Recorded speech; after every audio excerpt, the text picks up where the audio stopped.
and children of all ages. Let me introduce to you the hat.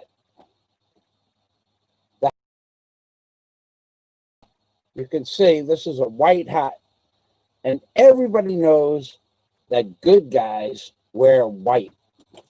So one thing I have to do is shut that door behind me so that the light doesn't blind you people to the truth, blinding people to the truth. And that's what today's live stream is going to be about, the truth. So the hat of truth will not allow any deception, lies, deceits, or half-truths to appear in this video upload. So basically what I want to talk about is we're going to talk about, I did see a really funny video about Peter Van Deva talking about his opinion about the Philippines. And although it didn't portray Peter in the best of light, Obet, the brown American expat, did get some of the best footage or video clips of Peter's pretty egregious statements about the Philippines. There's no doubt about that. But some of what Peter had to say is in fact true. One of the things that I found really interesting about one of Peter's statements, and it might not mean much to you, but in the Philippines, if you're online in a supermarket, the Filipino people will cut ahead of you. They will think nothing of it. If you're not paying attention, they'll just get in front of you, like, as if that's where their cue was, which doesn't bother me so much, but it is something that Peter mentioned, and Obet, the brown American expat, did mention that in his video footage. I thought, out of the 7 vote, Flying Circus. Now, Flying Circus, I'm going to give you another shout out in a little while, but if you're not familiar with the Flying Circus channel, he's got a great channel. This guy is an editor from heaven. I got to tell you, boy, he is one of the best video editors, only second to another man named DNC, who doesn't post much. And I don't know where they get all their clips from. It seems what the Flying Circus shows a video vault, which is pretty cool. So what we really want to do is American Paisa. Welcome to the machine, American Paisa. Thank you for stopping by. So look, you're a new name, so just on this occasion, I'll mention it to you. I won't mention it to you again. On my channel, we don't directly name names, so to speak, and because of the YouTube regulations and rules that they put in recently, you can't do that. So please don't do it. If you do it, you'll be evicted. You stay, but naming names and naming particular bloggers and or their attributes or foibles is not allowed. So just so that you understand the rules.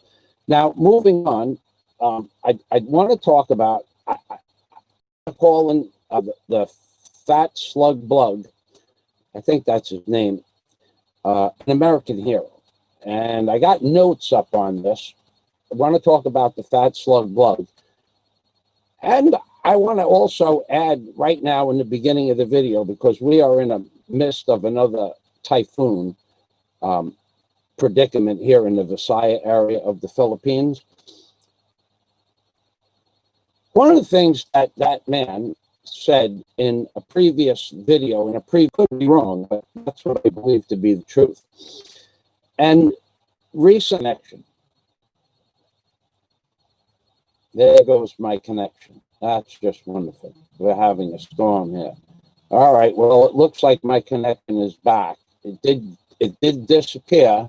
I did tell you there's a storm. But in any of what some people call election fraud, and I have up, there we go again. We lost it again.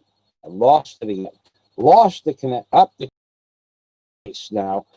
I expect any minute. We have some wind picking up out there. So in any event, the Fat Slug bug guy, I think he told the truth about what's going on in the voter count.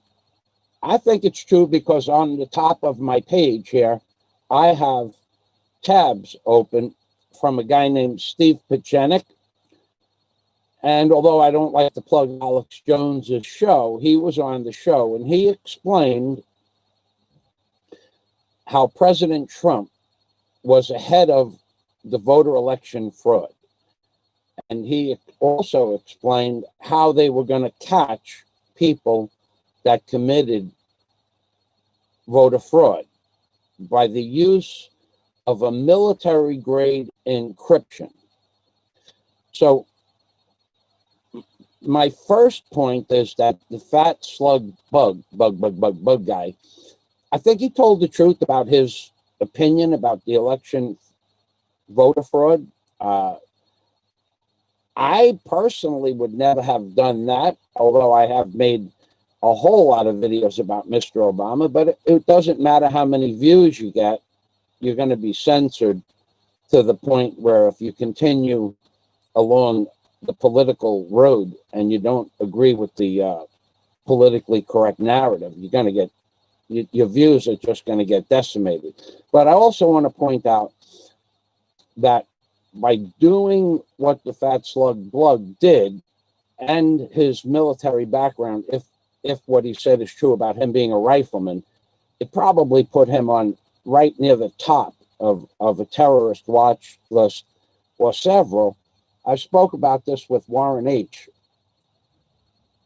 And Warren H. is a decorated police officer in Australia. And he agreed beyond any, there is no doubt that because specifically of his military background, whatever it would be, if it is true he was a rifleman, he probably got put right to the top of the list. So I watch his videos. Some of them I don't like at all. Some of them I don't like. Very few I do like, because the man doesn't actually do anything for the YouTube community except negativity. And he had on his first channel, I don't know, 100 videos. All of them were pretty egregious statements about all the different bloggers and whether or not they were broke and whether or not they were handsome or pretty or ugly and things like that, that they were e-beggars. And he had about 100 videos up on his first channel, which unfortunately got taken down. And the second channel that he had several, I don't know, 30 videos or 40 videos on his new channel. And what you're going to see now, if you go to his channel, are about 7 videos, because he's changing his persona, his YouTube or internet persona.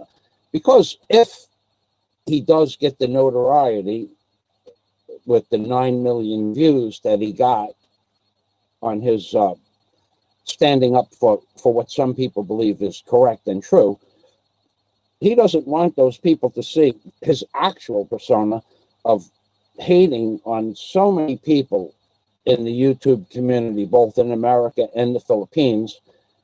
And he does not want those people that are in the government, for sure, to see that he's put up some really crazy videos. I do some crazy stuff, I'll admit that.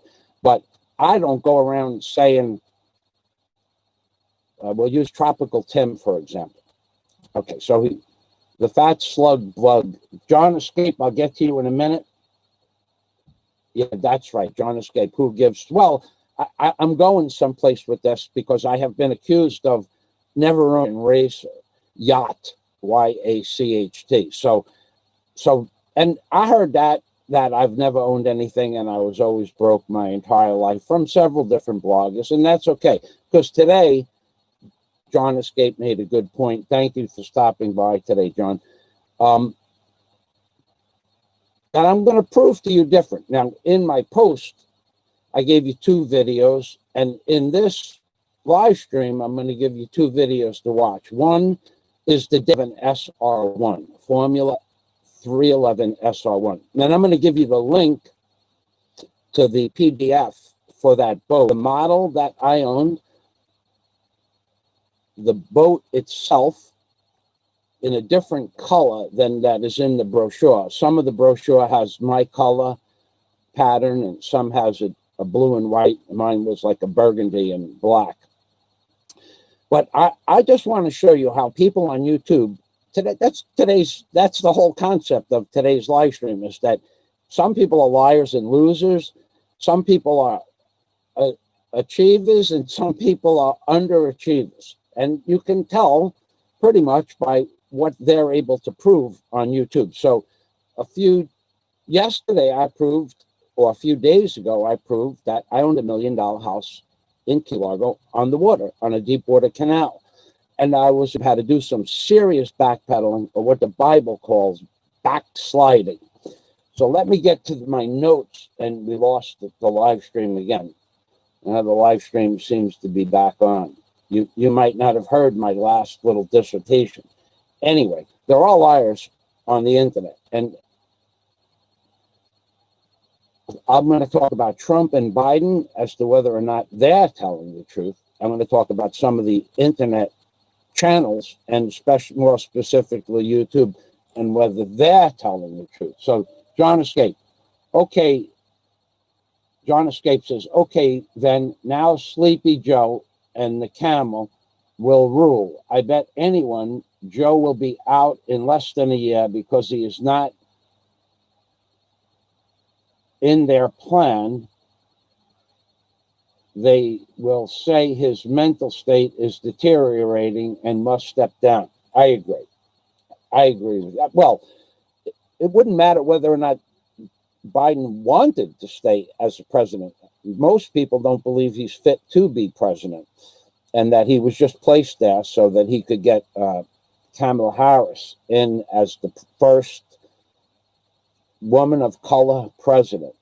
That's what I think the plan is.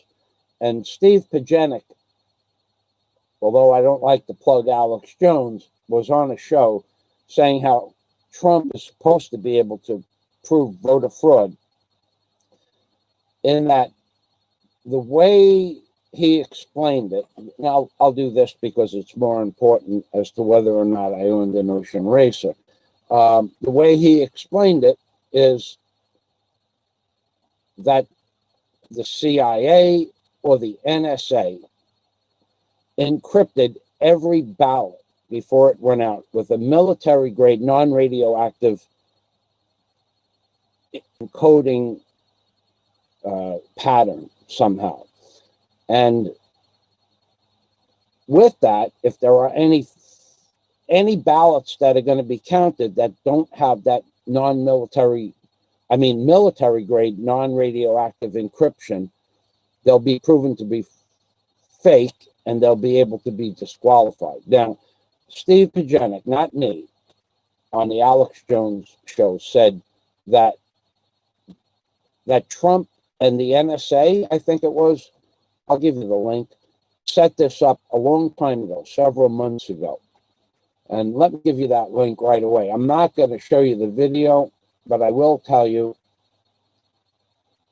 Why am I not seeing that video? Oh, boy. Sign in several times. I fill it together because something that should work does not work on my channel here. Okay, so John Escape is looking. Okay, thank you. So that video link is the election fraud, talking about Trump's plan to quell the election fraud via a military-grade encryption course. So there are people in the highest places of government that are being accused of deception on the internet. So just like those people, I have been called straight up and down a liar. Let me get you the, man, we lost the connection again. This is wonderful. Okay, the connection, this is the boat. This is the Formula 311 SR1 that I bought in 2001. This is the exact boat, just a different color. And I'm going to give you the PDF for that, and I'll show you where it is in the PDF. So this is the boat, and then I'm going to post that 3 times. I'm going to post it 3 times so that you can see the lot of water toys. The Barge Dragon bought this water toy. It bought my house in Key Largo. It bought, yep, we lost the connection again. It bought the backhoe. The Barge Dragon was one of my favorite water toys as well, I guess.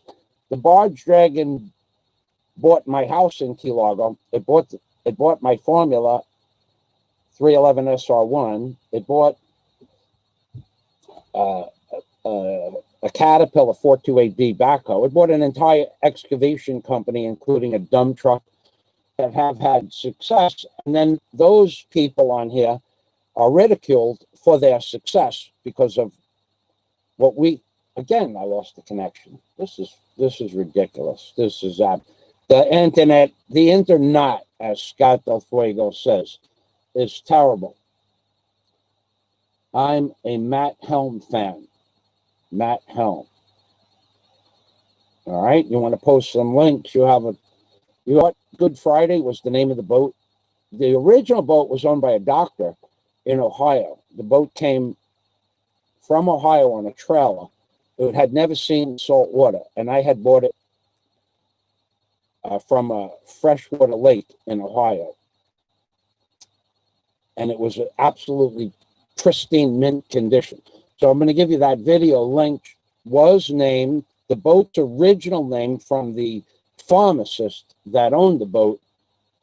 I changed the name to Good Friday / On Time Backhoe. And then I'm going to give you a video now of the day I sold the boat. So the name of the first video was Good Friday Delivery, Maiden Voyage, the day I bought it or her. And then the second video I'm going to post is called Rabbi Jew Barker, Michael Fazio sells his Formula SR311 Ocean Racer. And you're going to see the boat being taken away on a trailer because the man who bought the boat was going to put new motors in it. And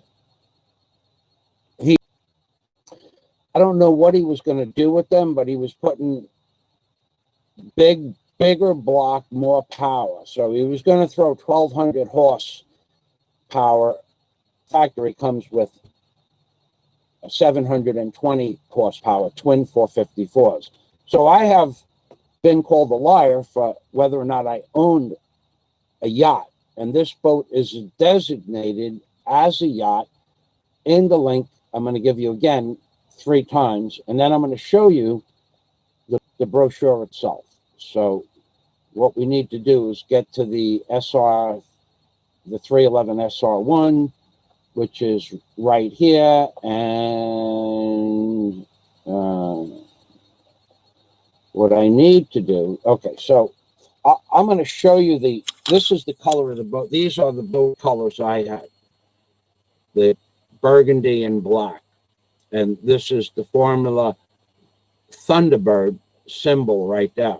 So over here on the bottom of this description, exterior features, November Mike Alpha Yacht Certified Safety Foam Construction. And it goes on to describe the motors, the planing fins, the types of seats. They were racing seats because it basically was an ocean racer from the factory. So I just wanted to dispel that lie before it goes any further, because I will prove anything I say on YouTube to be the truth. And anyone that claims differently, well, you know, they're not much of a truth sayer because they don't have a white fedora. Okay, it's just that simple. If you don't have a white fedora, you're probably not telling the truth. And that doesn't mean that you can't tell the truth. It just means that those people choose not to tell the truth. And now, what I want to do is I want to show you the boat itself. I'll show you what the boat looks like from the air. Okay, so this is the PDF. I gave you the PDF.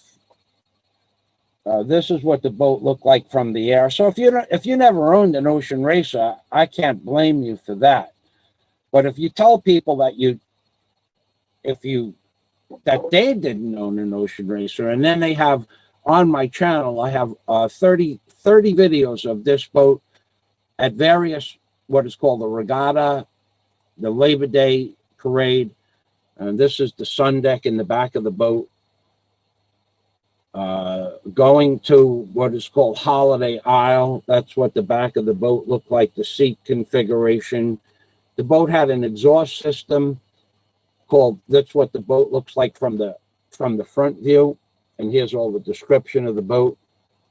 And that boat, this boat, this color, this pattern, this windshield, this seat, this is the boat that I owned. And now you understand why it's called the yacht, because if you look at this picture here and you look at the gut, what is known as the inside of the boat, it had sleeping for 4. It had a head, it had an internal shower, it had a full kitchen with a stove and a refrigerator. It had a nice sound system, and it was basically a smoking boat, and I loved it. It was my favorite toy. So if you hear stories on YouTube that Fazio never owned a boat or never owned a yacht, because this is a yacht. I don't want to make it any more clear than that. The SR311, immediately below where the throttle is and or the helm, what's called the helm, immediately below the helm, it said, it had a placard about that big. It was a brown placard with white inlay that said Yacht Certified Formula 311 SR1, and then had the hull number and the whatever pertinent information that proved the day the boat was built and finished. So it was a nice boat. I like that boat. So I did, in fact, own a yacht, and I have 30 other videos to prove it, but I'm not going to start posting 30 videos on YouTube. I gave you the day I bought the boat, which anybody that owns a boat knows the day you buy the boat is the happiest day of your life, and the day you sell the boat is the happiest day of your life. There's no difference between the two. The boat was a lot of fun. I gotta tell you, I just gotta tell you, you have no idea what it's like to go out into the ocean, especially into the ocean from the Florida Keys out to the blue water, what is called the Gulf Stream, and play in waves. Now, it's not common for people to do this, but the average chop on the ocean is 3 to 5 feet for a rolling sea. It's called a rolling sea. And you can get the boat airborne on a 3 to 5 foot rolling sea if you know what you're doing and you want to make the boat go airborne. Not the best thing in the world to do, because what you can do is you can dunk the boat, and that's not a good thing. Now, when I say dunk the boat, you can sink that boat really easy. If you don't know how to operate the throttle, the steering wheel or helm, the speed of the boat, the RPM or throttle, the RPM is controlled by the throttle, and the RPMs of the motor to slow you down at just the right time. When you hit the crest of a wave, the boat will come up. I don't really have anything. The boat will come up like this out of the water. Now, I've had the boat airborne. The whole boat was out of the water 15 feet or more.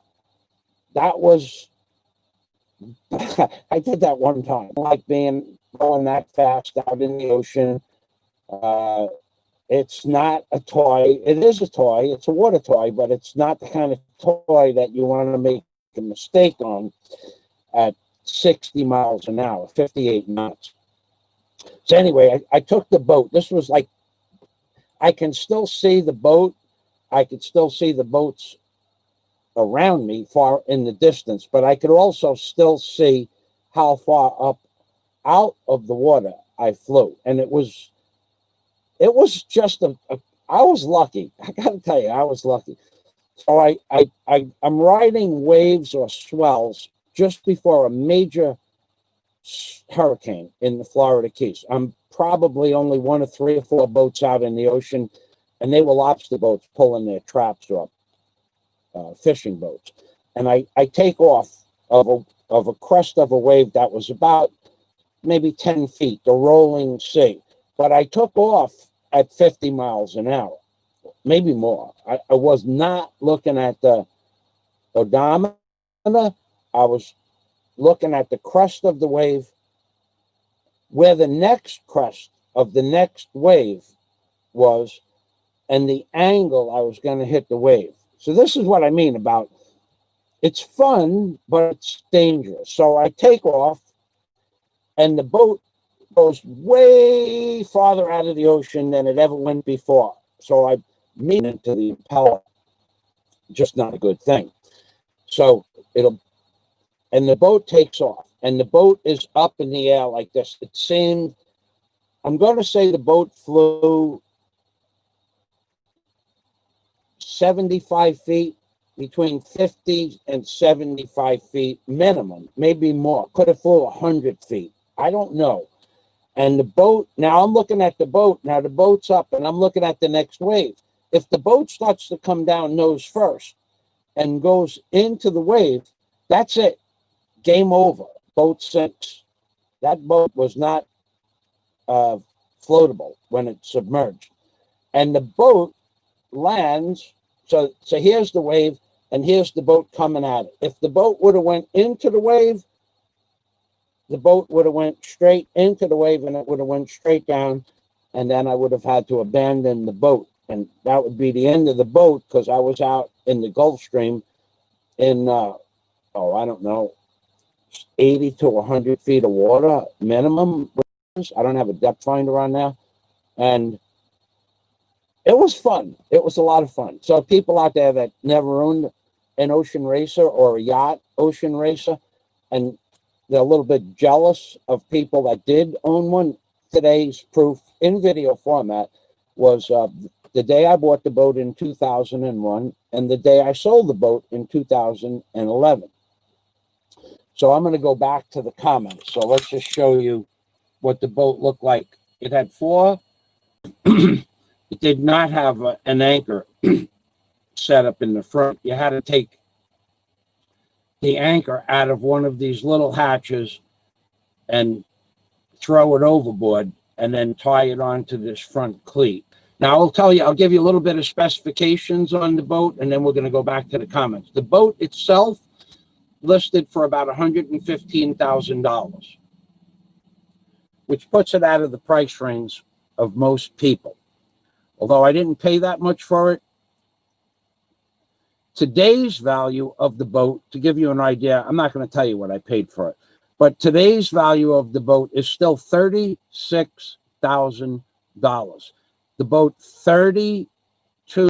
So the windshield on the boat that you're looking at, wraparound windshield, that was a $7,000 windshield.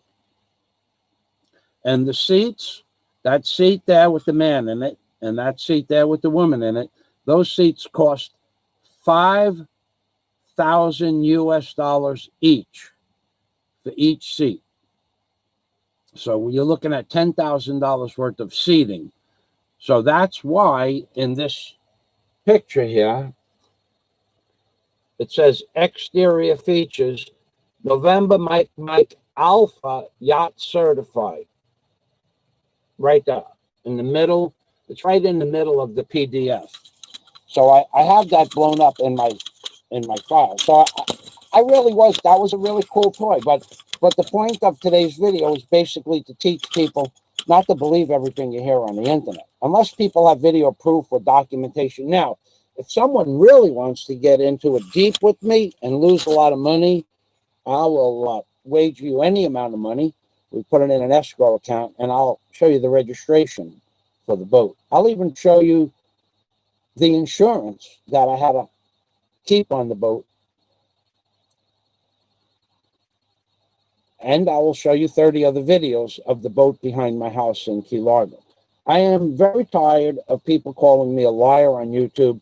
And today, it's It was raining pretty good this morning. We have no lies can come from a man who wears a white fedora and talks about owning a Formula 311 SR1. Cannot possible.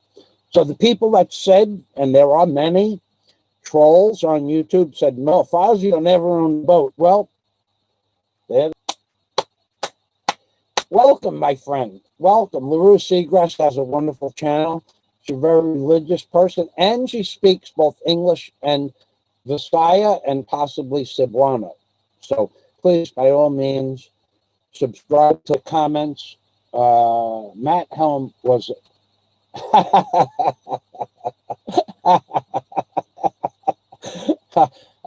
not going to read that comment. It's funny, but I'm not going to read it. So, let's see. Aqueduct was very good today. Breeders' Cup Classic, Saturday at Keeneland, Saturday.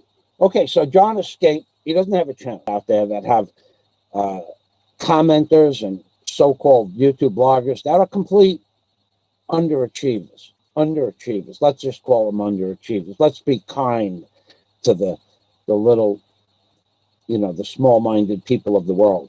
So John Escape is an overachiever. That's the difference. If you knew who Flying Circus was, and if he was to share his life with you, he'd be an overachiever. So most be an overachiever. Warren Hunt, that's an overachiever from the get-go. Warren was an overachiever when he was 19 years old. So John Escape says opening day at Aqueduct was very good today. Breeders' Cup Classic, Saturday at Keeneland, Saturday. It's garbage on my channel. John Escape has 700 people directly or indirectly under his supervision. He is also a professional horse breeder who breeds both racehorses, breeding horses, and other types of horses that may or may not win races. And the horses range in price for over $100,000 price range. I'm not going to get involved with John's business, but John has horses that were bred down through the years that have the potential to be grade A race horses, and then he has horses that have not bred down over the years to be grade A, but have the potential, if with the proper training, to win a race or at least place. So he's an overachiever for sure. So how much, John Escape has a question, how much do Formula boats cost? Formula boats for sale on Yacht World are listed for a variety of prices from $17,500 up to $1 million for the boat. Well, I'll give you the PDF again. You'd have to pick out the boat. A friend of mine and I, back in the 80s when things were good, he bought a 357 Magnum Formula out in Long Island, New York, and we went out there to pick the boat up. That boat in 1984, I think it was, the 357 Magnum listed, well, he paid $135,000 for it. And it was discounted because he paid cash. The 311 SR1 on that day was $115,000. So, but the Formula hulls maintain their value because of the design. Formula was just a strange, I didn't buy a Formula because of this. I didn't know anything about their specific accolades for winning races with these boats. I just bought it because it was a freshwater boat and it was sitting on a lot, and I went by it every day, and I says, I want one of those, and I went in and bought it. The boat had a value of $50,000, but I didn't pay that much for it. in 2001, 50,000. So it maintained for 13 years half its value. Now, had the motors been rebuilt, the value would have been over $90,000, because that boat in 2001 would be about $150,000. It all depends on the year of the boat, where the boat was kept. If mine was owned by a pharmacist in freshwater, so it never saw salt water. That's a good thing. And it did not have freshwater cooling system in it. And if you had a boat that didn't have a freshwater cooling system in it, and you're in the ocean, running it in the ocean like I did, you had to spend about an hour at the end of the day hosing the planers, the drives, and then flushing out the engines. So that was a big additional amount of time to flush out the engines, and you had to do them one at a time. So if you had, when I bought the boat, the motors lasted. Now you got to understand something about an ocean racer. The motors don't last forever. The motors in my boat, because I just thought you could do anything with those motors. Run them at full speed from Key Largo to Key West, which is 100 miles. You could do that, but the motors don't last that long running them at top end. So my motors lasted about a year. And then I blew a water jacket on the exhaust, which is not a bad thing, but it's not a good thing. And I was halfway to where I was going. I was going to, what was the name of that place? It was a dive center in Key Largo at mile marker 103. I was going to see my friend Justin. I forgot the name. Jeez, it's been a long time. So I might remember the name. So I'm on my way there, and I said, you know what, let me take a spin around the bay, because I came from the ocean to go to the bay. And all of a sudden, the boat started slowing down, and I'm going, what the hell is going on here? I mean, the boat was going 60 miles an hour. Well, the water jacket blew, and it was pumping water into the boat. And when I went to the back of the boat and opened up the engine hatch, there was 18 inches of water in the boat. And I said, oh, God, this is not a good thing. So I went right straight to Justin's dock. From there, I threw on the bilge pump, which would not, I had 2 bilge pumps, which would not bail the boat out at the speed I was going. It was pumping water in faster than the bilge pumps. But anyway, I had to rebuild those engines. I took them apart, right down as far as I needed to take them apart. Replaced the manifolds, all the gaskets, carburetor gaskets, plugs, distributor cap, wires, hoses, belts. Cost about $8,000 for the parts. I did not have to pull the blocks apart. I checked the outer round and the compression in the pistons before I took the motors apart. They still had their compression within 5%. So I just rebuilt what I needed to rebuild. But those motors don't last forever. And I checked also, I had to buy new heads. A head for that motor, discount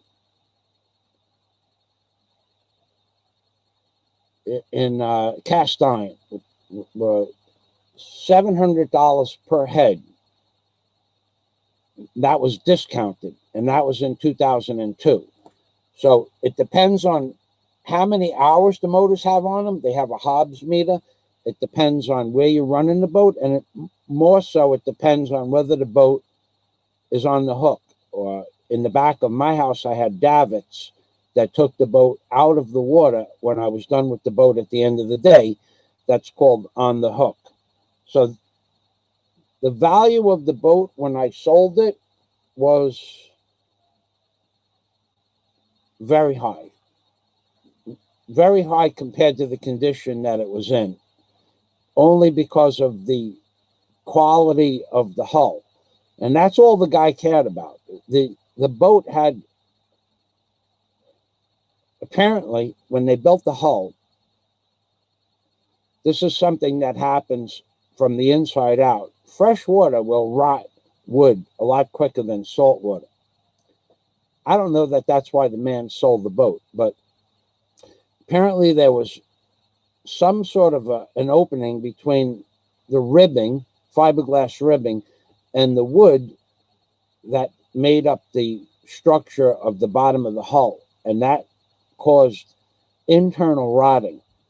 So the man who bought what I call Good Friday, the name of the boat, the man who bought Good Friday, he was going to pull the engines, sell them, put 500 something Merc engines in there, and he was going to take all the ribbing out and replace it, and more importantly, put more ribbing in it. He was going to race that boat, and that's what the boat was going to be used for. So you can't really say what the value of the boat is. It depends on the conditions of the motor. But if you wanted to buy my boat in 2011 in proper running order without the rot, the boat would have had a value of about $35,000 to $40,000. So that is about as close. It depends on the boat. Like some guys have a boat that they smashed into a dock. It's worth a lot less. Some guys have boats that they beached up on a rocky beach, and the whole gel coat on the bottom of the boat needed to be redone. That's like a $12,000 repair. So you got to figure out what damage was done to the boat. Thank you for Luru for smashing the like button. So if anybody wants to challenge the Fazio, the Rabbi Jew Barker, Michael Fazio, on as to whether or not he owned an Ocean Racer. So we disproved the lies, deceits, half-truths, and total bakakun yesterday about whether or not I owned a house in Key Largo. And now we just disproved whether or not I owned a yacht named Good Friday in Key Largo. Anything else you guys want to chime in on? Because I have videos of everything I say, and I will make any wager as far as, the Hapsters. I love the Hapsters. Oh, my God. Thank you for stopping by. The Hapsters. Thank you for stopping by. The Hapsters have a great channel. They send out love, love, love. Mrs. Hapster does cooking videos, walking videos, touring videos, swimming videos. Thank you, Mrs. Hapster. She does videos from her kitchen, and she shows you how to make traditional Philippines foods. She does videos from the ocean where she actually, Mr. and Mrs. Hapster, they actually, listen to this, sounds absurd. This is absurd. The absurdity of it all. Mr. and Mrs. Hapster, they wake up in the morning and they do whatever it is that they're going to do, and they get dressed, and then they leave the house. Can you imagine that? Actually leaving your house to go to an ocean or a beach or a forest or a nature trail, and they make a video, and a lot of times it's a live stream from their island of Hawaii. They are true vloggers. Now, if I had, and I tried this and it doesn't work, if I had the reception where I am to do live streams like that, I would. And if I wanted to,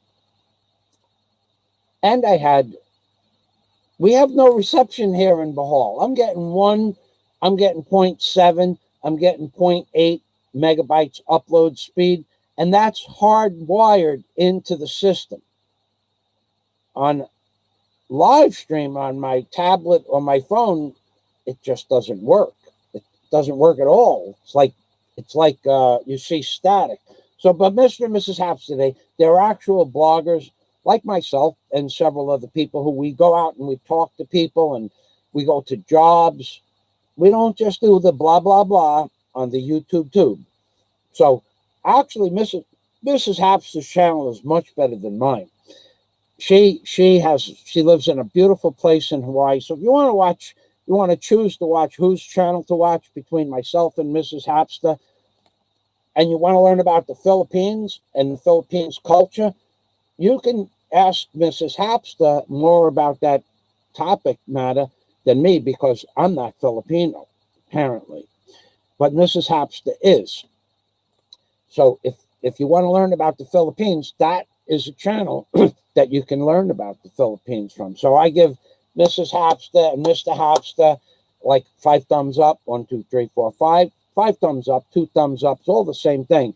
But they have a much better channel when it comes to understanding the Philippines. And Mr. and Mrs. Hapster actually leave their house, like I do, and actually go out and blog. Now, I don't know why people don't leave their house. I mean, I did hear stories about people being afraid to walk around in the Philippines. I've been walking around in the Philippines in 2 months, it'll be 7 years. And I have not one time ever been harassed by anyone. Asked for some small change, but never harassed. And I've walked through every possible type of neighborhood, not on purpose, but moving around the Philippines, you're going to walk down blocks that are probably, look a lot more dangerous than they are. So Mr. and Mrs. Hapster, we give them the big shout out. And if you want to learn about the Philippines blogging community and what it's like to live in the Philippines, you can go to Mrs. Hapster's channel. And on her channel, you can be a member on the panel, and you can also ask questions that she will answer. And she does a lot of food videos, which are cool. She does the videos from the malls in Hawaii, which are cool. And she does the videos of the beaches, where you'll see a beautiful beach in Hawaii. And immediately next to the beach, you'll see high-rise buildings. I think that's pretty cool. It's like living in Miami, where the buildings are right next to the shoreline. We don't have that here in the Philippines so much that I know of, or I've never seen it. Probably it happens, but I've never seen it. So let's see what Dennis Adam, another overachiever in life. Dennis Adam also has a great channel. I want to read Mrs. Hapster's channel comments. Still here, host Michael, says LaRue. Okay, stopping by, says Mrs. Hapster, to say hello. It will be a while before you see this message of mine, but I wanted to say good day to you there, Mr. Fazio. Salamat saya. Hello from Blue, Pennsylvania. I heard about that, Dennis. I did. Oh, I lost the connection. Connection has been lost. The connection is back. The connection disappeared and the connection came back. An amazing thing. We have a major, major, major storm in the Philippines right now. It's not quite affecting me right now, but what we have now is the calm before the storm, because everything just got still outside. So Dennis is saying hello to the Hapsters. Dennis has a channel. If you're in America or any other part of the world, and you're operating a coal stove or even a wood stove, and you want to know the difference between a coal and a wood stove, Dennis Adam channel, the man who you see on my channel with a wrench, has a channel where he explains everything there is to know about coal, C-O-A-L.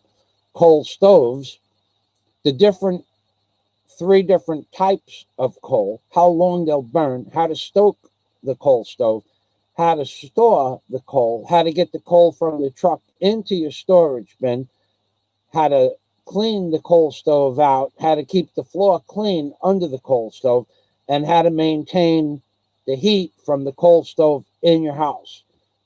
Although I would make a suggestion to Dennis that he extends the exhaust pipe from his stove, which may not be possible. Right now, it's a pretty short run from the stove to the side of the house where the stove exhaust goes. If he extended that 6 or 7 feet and there's a baffle system, it's like a radiator, but it sits inside the pipe. And when the air goes over it's a box about this big, 13 by 13 by 13. The exhaust pipe might be 6 inches, the stove pipe, and the exhaust goes into the box, and in the box is a radiator, 100 tubes. They're radiators. It's the opposite of a cooling system for an automobile. And instead of cooling, it sucks the heat out through the tubes. Some of them have fans on it. You could increase the heating capacity and heat loss through the pipes. I don't know. I don't know what the percentage are, 20%, 25%. And the longer the pipe, the more heat comes out of the pipe. So that also increases the heating. So that would be the only suggestion I would make to Dennis or anybody that owns a coal stove to look into. Dennis would know the name of those, but they're heat transfer boxes that are good for coal stoves. Just look under coal stove or flue pipes for coal stove apparatus or additions. And I don't know what they cost, but it's like a radiator that sucks the heat out of the pipe. So instead of the heat going straight up into the flue, the pipe, it gets sucked out through the tubes. Either up, we lost the connection again. Oh, no, this is wonderful. Wonderful. Wonderful. Lost the connection again. Lost the connection again. Wonderful. Wonderful thing here we have here in the Philippines. Wonderful thing we have here in the Philippines. The connection is back. It's an amazing thing. My internet has gone on and off in the last 24 hours. 40 times would be a reasonable amount of times it went off. You look at the tab at the bottom. It goes yellow, no internet connection, internet connection, no internet connection. Scott Del Fuego properly coined the internet in the Philippines as the Internet, N-O-T, because it is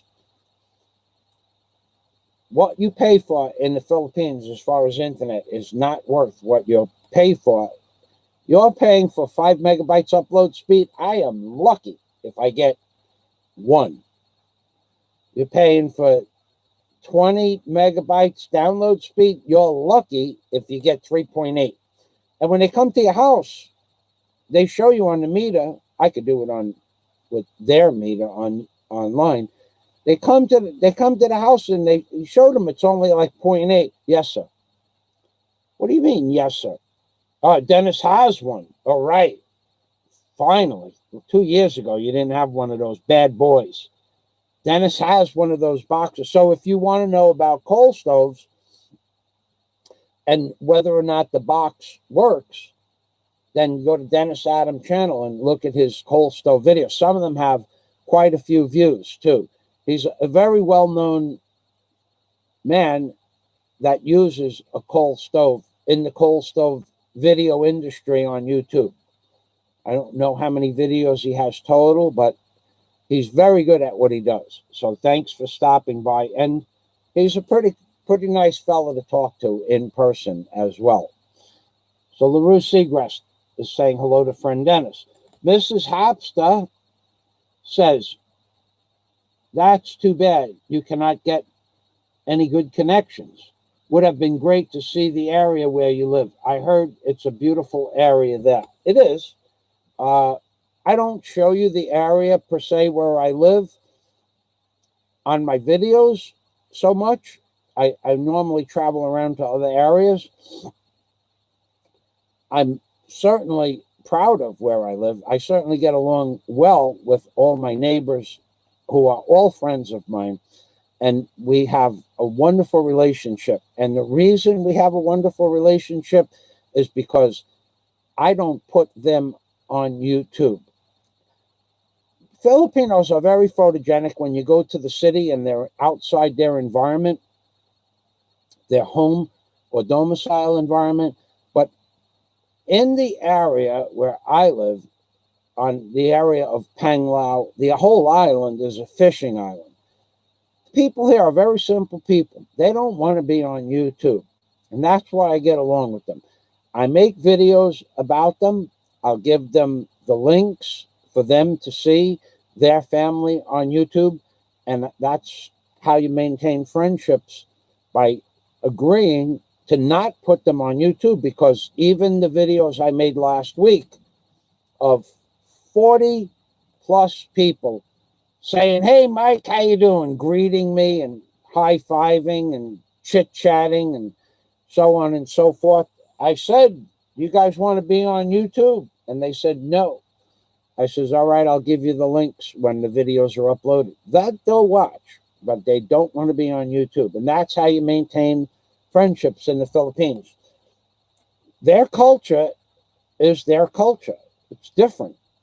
If they, now, I made videos 6.5 years ago of children that are now, of the children right after a big typhoon, and the children were playing on a swing. And I put that video up because it was on a public beach, and all the children's parents were on the beach with the children.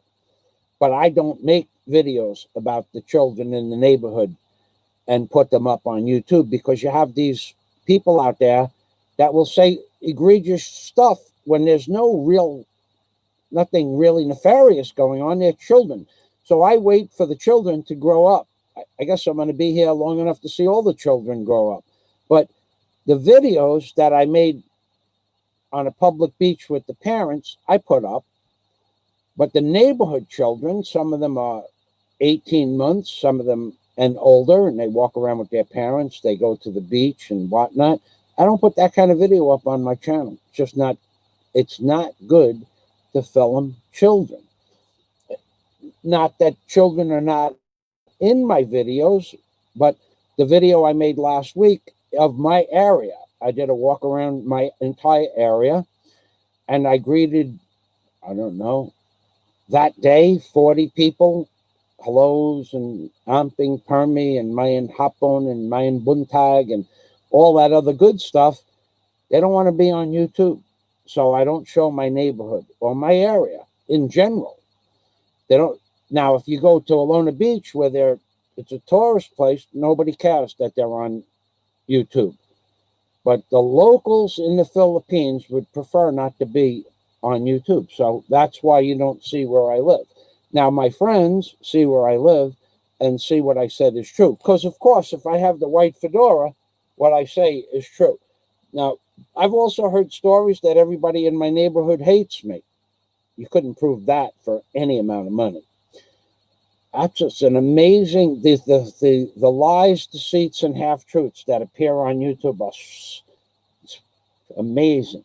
So let's go back to Mrs. Hapster's comment. It is a beautiful area there.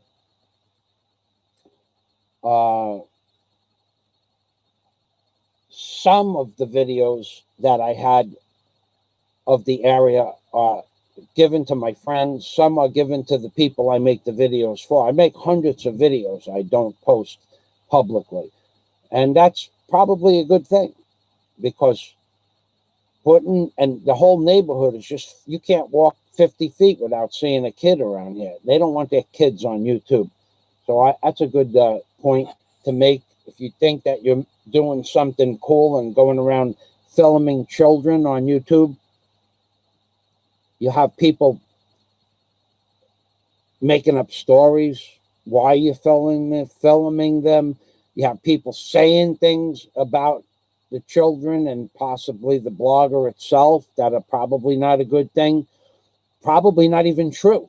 But so putting children on camera in the background, in the back on a beach or walking down the block, it's okay, but they don't want to see themselves on YouTube. So let's go to the next topic that I have here on live stream.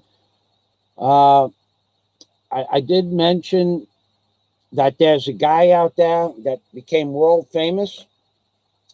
I think one of some segment of what he did got, I don't know if it's true, someone said 9 million views, but I went to the channel and I saw he used to have like 30 videos up, but now he took them all down because they're all egregious hate spewing videos.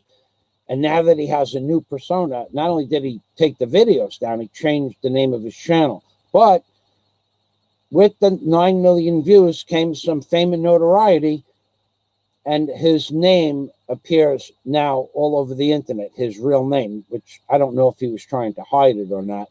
But his real name will track back to his military career as a rifleman, is what I understand he was. And now I don't think the man is a terrorist. I'm pretty sure he's not a terrorist. I mean, I could say that with confidence that he's not a terrorist, but because he did what he did, and I believe he spoke the truth about what he was talking about, I believe the NSA and the CIA will, at a minimum, look into his background. That's probably not a good thing, might not be a good thing. It might be a good thing because they'll see that he's never done anything to warrant any more investigation. But he did take down all of his egregious, hateful, hate-spewing videos that talk crap about everybody, and including another blogger named Tropical Tim, for no reason at all. And he left. I saw that one this morning. Well, I don't understand. What's the point? Now, I don't watch Tropical Tim videos. I watched a few. Tropical Tim is just a guy in the Philippines. He's, if I remember correctly, he has 20 years in the Navy. But why are you talking about a veteran to begin with in a negative manner? In a negative manner. Why are you talking about a veteran in a negative manner? Any veteran, Coast Guard for Obet, Brown American expat, Tropical Tim, or any guy that's making videos, why are you talking negative? So the bug guy, the slug bug guy, the fat slug bug guy, he made a video about Tropical Tim being broke. He did leave that one up on his channel, and I don't see any humor in it. I don't see any point to the video. I don't see any point at all. I don't think Tropical Tim is broke. From what I remember, I have not watched one of his videos in 7 or 8 months, but what I remember, he has a military pension. Then I think he became a cook, and he has some sort of an income from his Social Security from that. Why would you call Tropical Tim broke? Why would you go to a Jollibee and show, and then say, my name is Tropical Tim, and I'm broke? Why would you do that? What is wrong with you people? And I'm being serious. What is wrong with you? How does that benefit you or benefit Tropical Tim or anybody on YouTube? How does that benefit you? Unless it's the truth, and it's not. Tropical Tim is a lot of things. He's a blogger, he's a husband, he's a father, he's a ex-military, probably has an excellent career, and he's a lot of things, but he's not broke. And he's a blogger. Why would you, the one video, I think the last video I watched, he had a beautiful little dinner with his wife for their anniversary at their home. Why would you talk bad about a guy that's not bothering anybody? That the reason is because there's a lot of people that have twisted understanding of what fame and glory is, and that goes along with the fat slug bug guy. His idea of fame and glory is twisted and, in my opinion, perverse by going after Tropical Tim. Walking into a Jollibee and saying, hello, I just want one hamburger. My name is Tropical Tim and I'm broke. I live in the Philippines and I can't afford anything more than a hamburger. That's just totally wrong, dude. That's just totally wrong. There's nothing right about it. It may get you views, but who does it get you views from? A hemorrhoid with arms and legs? Another guy that you've never seen with an actual girlfriend? 2 other guys. 3 other guys that you've never seen with an actual girlfriend. They have no videos on their page of actual girlfriends. Interviewing prostitutes, ladyboys, and gay men in Manila. Who Who in their right mind watches that crap? Somebody asked me this morning, do I know of a video with a certain blogger's face in the video? I remembered one or two from like 3 years ago. That was the last time I put that guy's channel on. And I don't know that his face was even in the video. But that guy does nothing. He's the ladyboy lover in Manila, by the way. That guy does nothing but interview ladyboys, transvestites, gay and lesbian community people, and I think his big show, his big hurrah, was he went to a gay burlesque, which that's what he wants to do. That's fine. But this is what he did at the gay burlesque. How does this benefit him other than to attract other low-class, low-life people on YouTube? So he goes to this gay burlesque, but it wasn't just a gay burlesque. It was, heralded as a gay, transvestite, LGB, queer and lesbian community burlesque show. You want to go there? Go there. That doesn't bother me. But where is he? He's sitting right front table to the stage with a camera that zooms in and out. Oh, that reminds me of the ladyboy lover in Manila. Actually, the camera zooms in and out, and he zooms in on what appeared to be a transvestite stripping part of the show. And with that, he's going, look on stage while he's zooming in and out. Look on stage. There's Fazio's boyfriend. Well, what the hell is wrong with you? What's wrong with people doing stuff like that?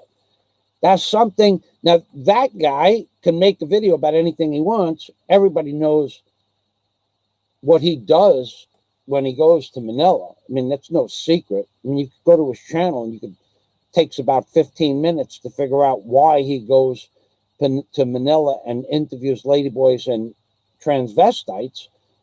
Not that there's anything wrong with that, but to go and say that there's Fazio's, I don't know if he said boyfriend or girlfriend. Meanwhile, at that time, I was living with Daisy May, and there are many videos of me on YouTube with dating other. Why would you say that?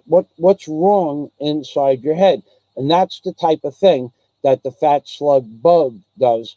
The fat slug bug, the ladyboy lover in Manila, the hemorrhoid.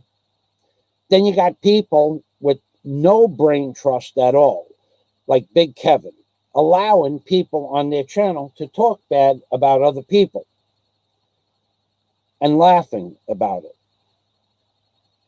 Well, I don't think that's funny either. I don't allow people to do that on my channel. If I want to critique somebody, I'll do it, but I don't ask other people to do it for me. But you got a guy like Big Kevin allowing the hemorrhoid to come on his channel and call Daisy May a prostitute when nothing could be further from the truth. So who is the hemorrhoid? What is the hemorrhoid? How does the hemorrhoid communicate with these people? He's a name on a street. His name is the hemorrhoid. He's a hemorrhoid. So when people ask the hemorrhoid, what are they asking inside their head? Are they visualizing an actual hemorrhoid in the place of origin of where a hemorrhoid exists? Can they smell the hemorrhoid when they're envisioning the conversation that they're having on the internet? Does the hemorrhoid have arms and legs? Do they visualize the hemorrhoid? No, they're just talking to a hemorrhoid. They're allowing, Big Kevin specifically, allowing a hemorrhoid to talk bad about everybody else on YouTube. I don't think that's funny either. I don't think it's so funny, I don't think it is, that I told Big Kevin 2 years ago to stop allowing the hemorrhoid to talk bad about Daisy May. I told him 2 years ago. And if he did, and I blocked him, and if he did it again, I'd block him forever. Now, to this day, He did it again 4 months ago or 5 months ago. To this day, he's blocked. He will never, ever be allowed to come on my channel, nor will I ever go to his channel. I don't care what he does. There's something wrong inside his head to allow people to talk that crap, even though he thinks it's funny that he says, oh, I didn't see that comment. He read the comments, 6 comments before, 6 comments after, but doesn't see where's Fazio's prostitute girlfriend from the hemorrhoid. And then he misses that. And then he says, oh, I didn't see that. And that's the same type of deception and piece of human fecal tissue that Dave does. And everybody knows who Dave's is. He also misses those egregious comments and passes over them like they don't exist. Because that's the kind of garbage that you have on YouTube. Pure garbage, as Jack Thompson would say. So I'm going to go back to the Fazio blog. I think what you said is true about the election. I also think that being that you posted your name, or your name was posted with those 9 million views, I think the FBI, I think the CIA, and I think the NSA probably went through your background, and I don't think that you have any kind of bad background. But I wouldn't want to draw that kind of attention to myself in today's world, in what is known as the New World Order. I would have probably not have done that, but I might have wanted to do it, but I think I would have had a little bit more common sense than doing that. I don't think you have much common sense. I don't think you have much integrity as a human being. Fat slug, blood, bug. I don't think that you're anything. I don't think any of your videos are funny when you talk about anybody. I don't think any of them are funny. I may have laughed a few times at you, but not with you. I don't think a damn one of your videos are funny. I certainly don't think talking the shit, the lies, deceits, and just straight up and down lies that you portray. And now if you're such an honest man, why did you take down 30 or 40 videos? Why? Because you are trying to build a new persona. Your persona is never going to change, and your channel's never going anywhere. Because that's your nature. Calling me broke at the age of 55, where are you? Living in a hovel in Sin City. You're living in a hovel. You're living in a small, clean, but small place in the middle of the lowest forms of life that I have ever surrounded myself with that had money. I lived in Vegas for 3 weeks. There's nothing but a bunch of degenerates in Las Vegas, except what I went there for, and what many other people, but for a small percentage. I went there to sit on the strip, and I did. And to go on to the water parks, and I did. And to the Eye of the Needle was being built, so I didn't get into the Eye of the Needle. But I went to Las Vegas for 3 weeks, and every day I woke up, I went to a different casino, to a different show, 2 shows at night. I did the King Tut, the Pyramid Tour, where at the bottom you can buy, Egyptian paraphernalia. I bought a bunch of that stuff. I did all the major casinos for the shows. But for the rest, for the most part, I don't think I dropped $20 in coins in the machines. It's just not my thing. I played what do you call that? Bingo. I played bingo. I was in a bingo hall one night, and I bought a 1 sheet for, I think, a quarter. And there was a woman next to me. She had the Daba. I still have my Daba somewhere. And she had a Daba, and she had like 6 sheets, and she was going ding, ding, ding, ding, ding. And I'm sitting there going, I'm looking at the jackpot. It was $30-something thousand. And she won it. And I had 1 sheet. So I tried 2 sheets, but I'm not fast. I wasn't fast like she was. She was a professional bingo. I'm going, wow, she won $30,000. So I probably spent $40 or $50 playing bingo. But I didn't go there for the bingo. I got to tell you something about Las Vegas. If the fat slug blug is listening, the bingo hall is pretty cool. You can win a lot of money for a small amount of money, and it's a fun way to pass the night. So I'm going to go back to the comments now. I've been reading my comments here, my notes. Let's see. LaRue, hello, friend Dennis. Hello, dear friend LaRue. Dennis has one. Johnny Adriel. Johnny Adriel, hemorrhoid, a bleeding hemorrhoid, or just an itchy one that needs scratching. You know what?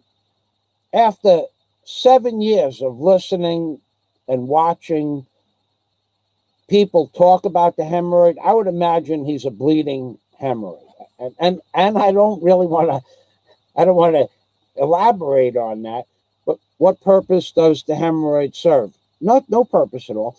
I don't think the hemorrhoid serves any purpose in real life either. He says he was coming back to the Philippines. I don't know, maybe he did. He says he's going to do this, go to Europe. Maybe he did. I don't know. But does he make any videos? No. Does he have any content? No.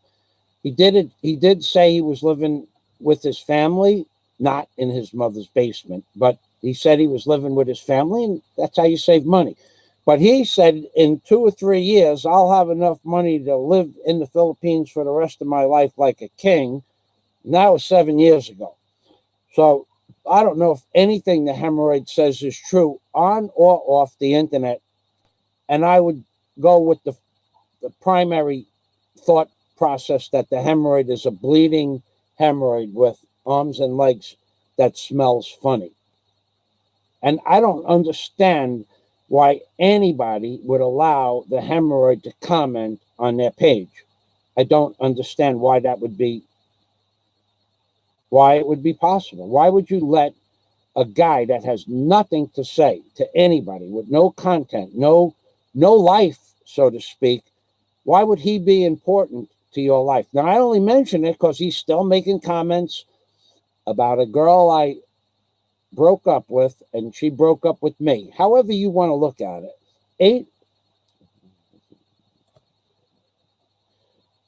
16 months ago, we agreed to break up. 16 months. And I still hear stories about that girl.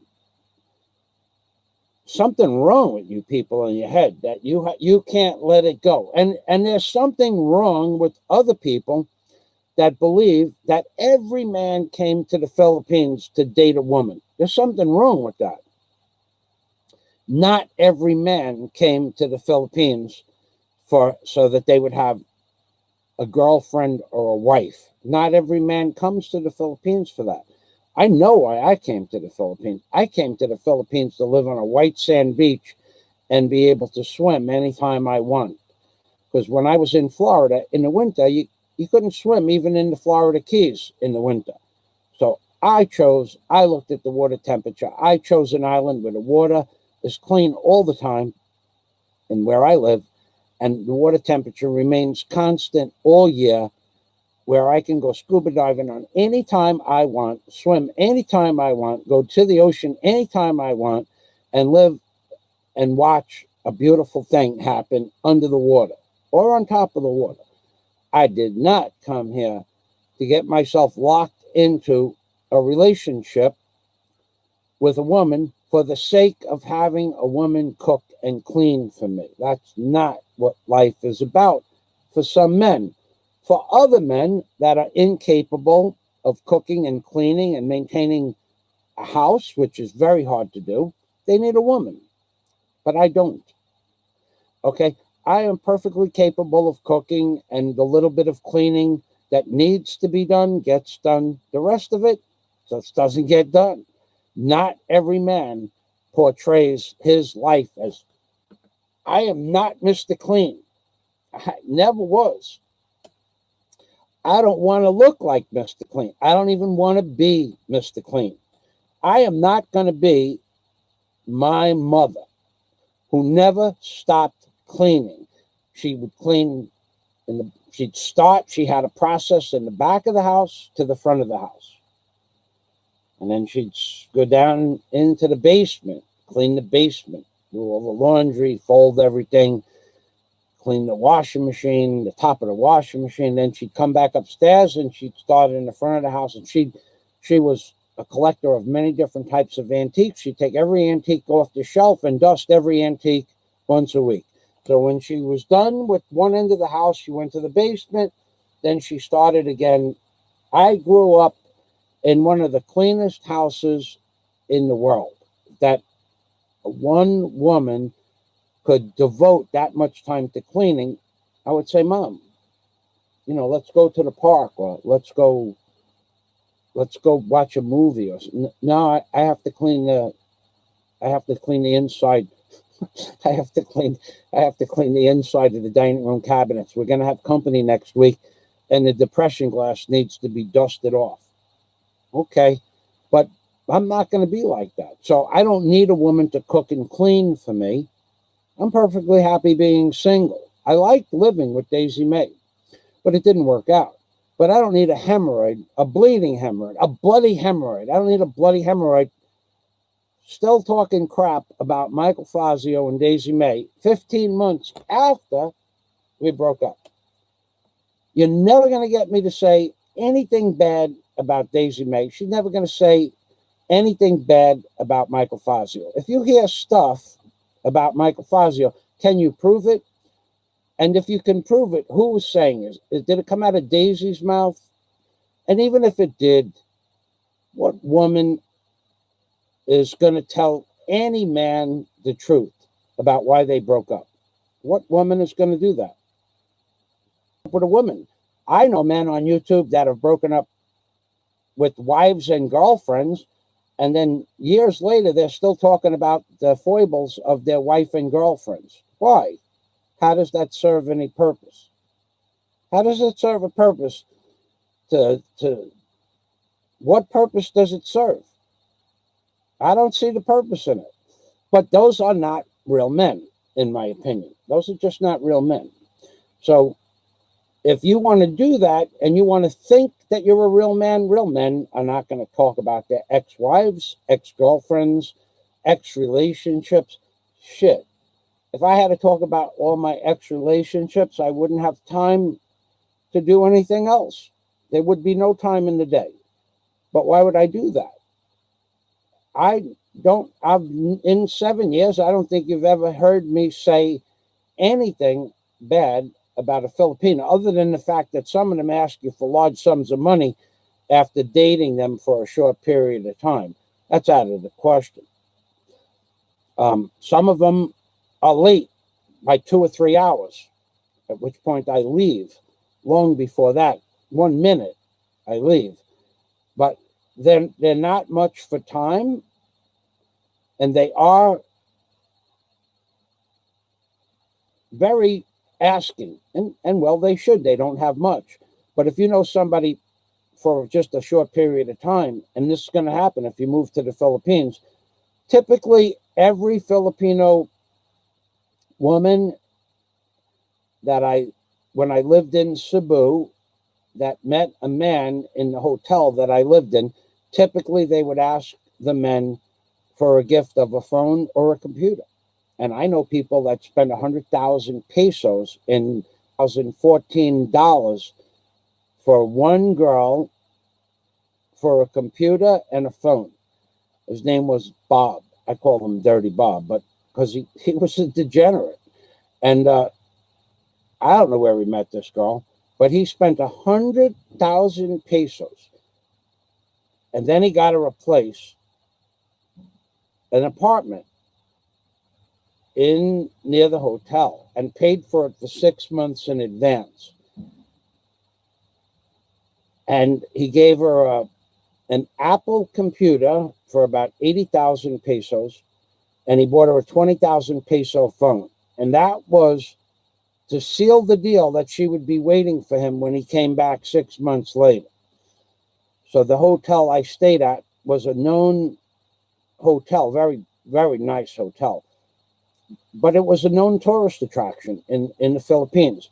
So Bob left, and that girl was dating another guy the next day at breakfast.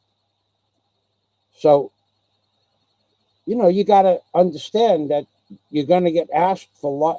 And most of the men in the hotel that wanted a long-term relationship, which means they're going to stay in the Philippines, you have to understand, you have to buy the family and the women gifts. It's part of the culture. So if that's what you want to do, and that's what you need, a woman to take care of you, cook, clean, and wash your clothes, because you're incapable of doing that for yourself, then that's what your life is about. That's not what my life is about. Not at all. The things I do when I'm not on camera have nothing to do with needing or wanting or cherishing a woman. I don't do that. I don't do that. If a woman is good to me, I'm good to her. And if I'm with a woman, I'm okay. And if I'm not with a woman, I'm okay. But I keep hearing these freaking stories from the hemorrhoid and others. He doesn't have a woman. Even the fat slug bug mentioned that I didn't have a woman. Well, does he have a woman? No. He doesn't have a woman either. And the other guys that mentioned that they had women, they don't have women. Lots of guys don't have women. I could name a dozen people. Not all men are needy or lacking in home economics. Most men can take care of themselves. That's why we call ourselves men, or real men. A real man can just do what needs to be done. Cooking, okay, do it. Shopping, okay, do it. Sewing, okay, do it. Fixing, okay, do it. Putting up a door, okay, do it. Painting something, okay, do it. If it needs to get done, a real man has the ability to do those things. A real man knows how to cook. I've seen men in my entire, from the time I was born, that have never been in the kitchen. They don't know anything. They don't know nothing about cooking. They know nothing about making a list to go shopping. They don't do that. They pay the bills. Their wife does that. That's not good or bad. But most men that can't do for themselves need a woman. Therefore, they have to praise and or worship the ground that the woman walks on for doing everything that they're incapable of doing. And that's okay. Doesn't bother me. But I gotta hear this from the fat slug. You don't have a woman, his woman left him, and he can't. I could find a woman tomorrow morning. I walk into the city tomorrow night, I come back with a woman, if I wanted to. Not hard to meet a woman in the Philippines. It's how much time you want to devote and how much interest you have in the woman and how much money and time you want to invest in the woman and how much love and is going to be given and received back in return. That's true love. Okay, if it's not, let's say dating. We'll go on to a date. You can go on any dating site in the Philippines if you choose to and talk to a woman for about 6 or 7 minutes. You're talking to a picture on the screen and she's talking to a picture on the screen. And you say, look, I would like to video chat with you. Do you have a Skype address? Oh, yes, but I have one problem. What's the problem? I don't have any money to put in the machine, and I have to go to another internet cafe that's several kilometers away. Okay. So give me your Skype address, and when you get there, I'll send. Yeah, but the problem is I don't have any money. So now you got to remember, you're talking to a picture on a screen. You're not talking to a person yet. You don't know if you're talking to a big fat guy smoking a cigar, drinking a beer, laughing at you, thinking that he's a woman, or you're talking to an actual woman. But an actual woman isn't going to ask you for money to go down to the street because that internet cafe doesn't have cam set up. So immediately, you know, you're getting scammed. But if that's what you want to do, and that's how you're going to meet a woman, chances are that's the kind of woman you're going to meet. Who wants that? Okay, I haven't been online for dating in about a year now. But if you want to meet a woman, you go to the mall. But they're still going to ask you for things right away. Right away. I mean, what woman in America that I've dated never asked me for anything? Pretty much. The fact that I let them live in my house or the apartments that I lived in and paid the rent, that was in and of itself enough compensation for them to live with me. Of course, I paid for dinners and small gifts on their birthdays, nothing extravagant. If you have to pound down a woman with jewelry and what I call baubles, then it's probably not part of my culture. My mom had a wedding ring, had a nice necklace. She was a good mother, a good wife, a good housekeeper, a good shopper, a good money saver. She didn't need all kinds of jewelry. She had a charm bracelet too. We used to buy her a charm on Mother's Day. But when you get these women in the Philippines that are asking you for a 25,000 peso phone, which if they saved money, which they can't, for 10 years, they wouldn't save 25,000 pesos. But they're asking you for that phone 3 or 4 days or hours after you meet them.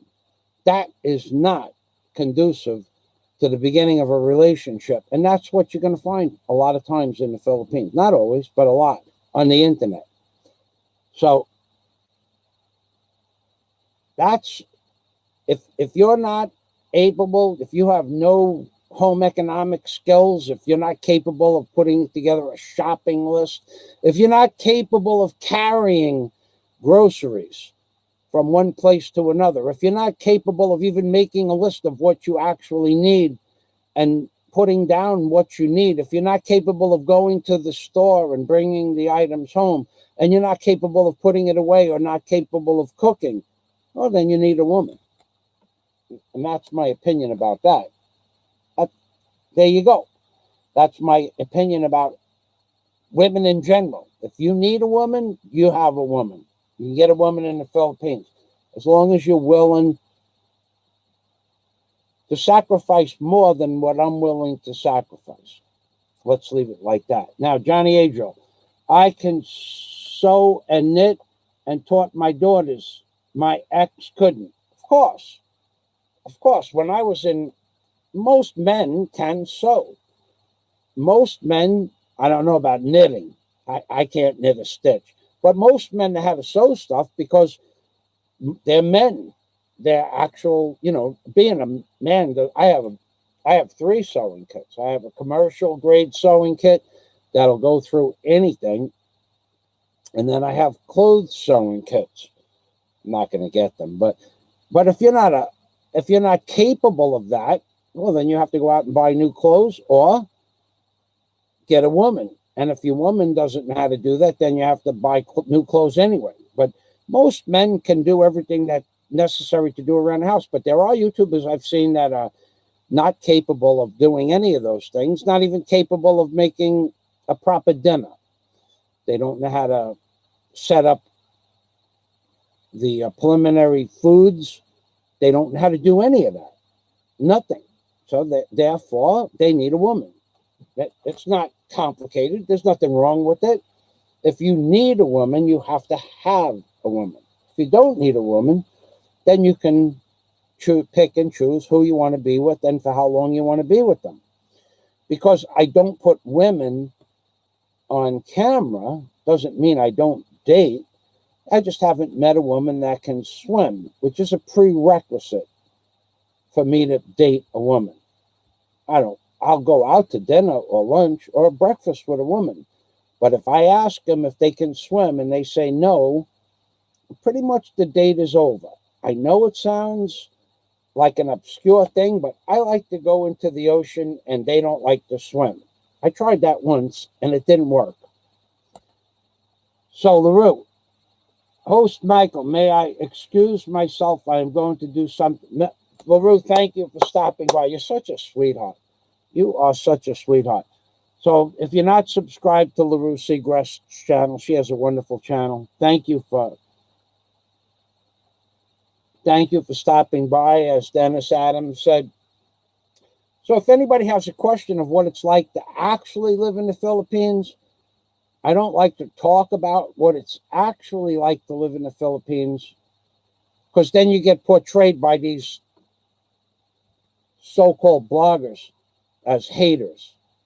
And you're going to get portrayed by these so-called, and in today's live stream, the whole purpose of today's live stream was to prove that a half a dozen people on YouTube that lie about everything, and I mean everything, that I never owned a house. I never owned a Cobra Mustang, brand new from the factory. I did. I never owned a yacht.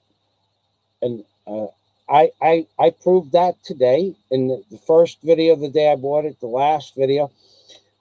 My intention today was to prove people to be a liar. I know that sounds a little petty, but that was today's job.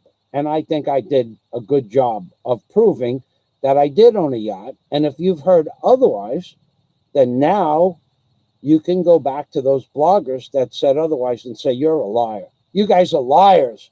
You're liars. He showed us the video of the day he bought the boat and the day he sold the boat. Now, if you want more proof, let's just say I will wager you. I'm trying to make money here, okay? I'm trying to take your money because I think you're stupid for saying that I never owned an Ocean Racer yacht. So I'm calling you stupid, and I'm telling you I'll wager you any amount of money that what I said is true. And I'm really, trying to get your money on a legitimate wager, because everybody knows. Everybody knows. If you're going to run a legitimate scam, you got to do it in a legitimate fashion. You can't just go around lying about everything and expect to make money. Now, even I hear stories, I hear a lot of stories about that, how my, what do they call it? Super chat. How the super chat has been pretty much cut down to nothing. Yeah, and that's what I asked for that to happen. Okay? I don't care about the super chat. I actually literally said, don't send me super chat. And in real life, in real conversations, I told them why. However, I'm accepting super chat, but I hear stories that I'm an e-beggar because I make more money than some people on YouTube, less than a lot of other people that are literal e-beggars. They are literally e-begging. I don't have money. I don't do any of that shit. So here is the answer to that question. To answer the question as to why the super chat has gone down, first of all, we're in a crisis mode. In all over the entire world is being brought to its knees by the oligarchy that runs the world, the New World Order, to be more specific. Who has money to throw away?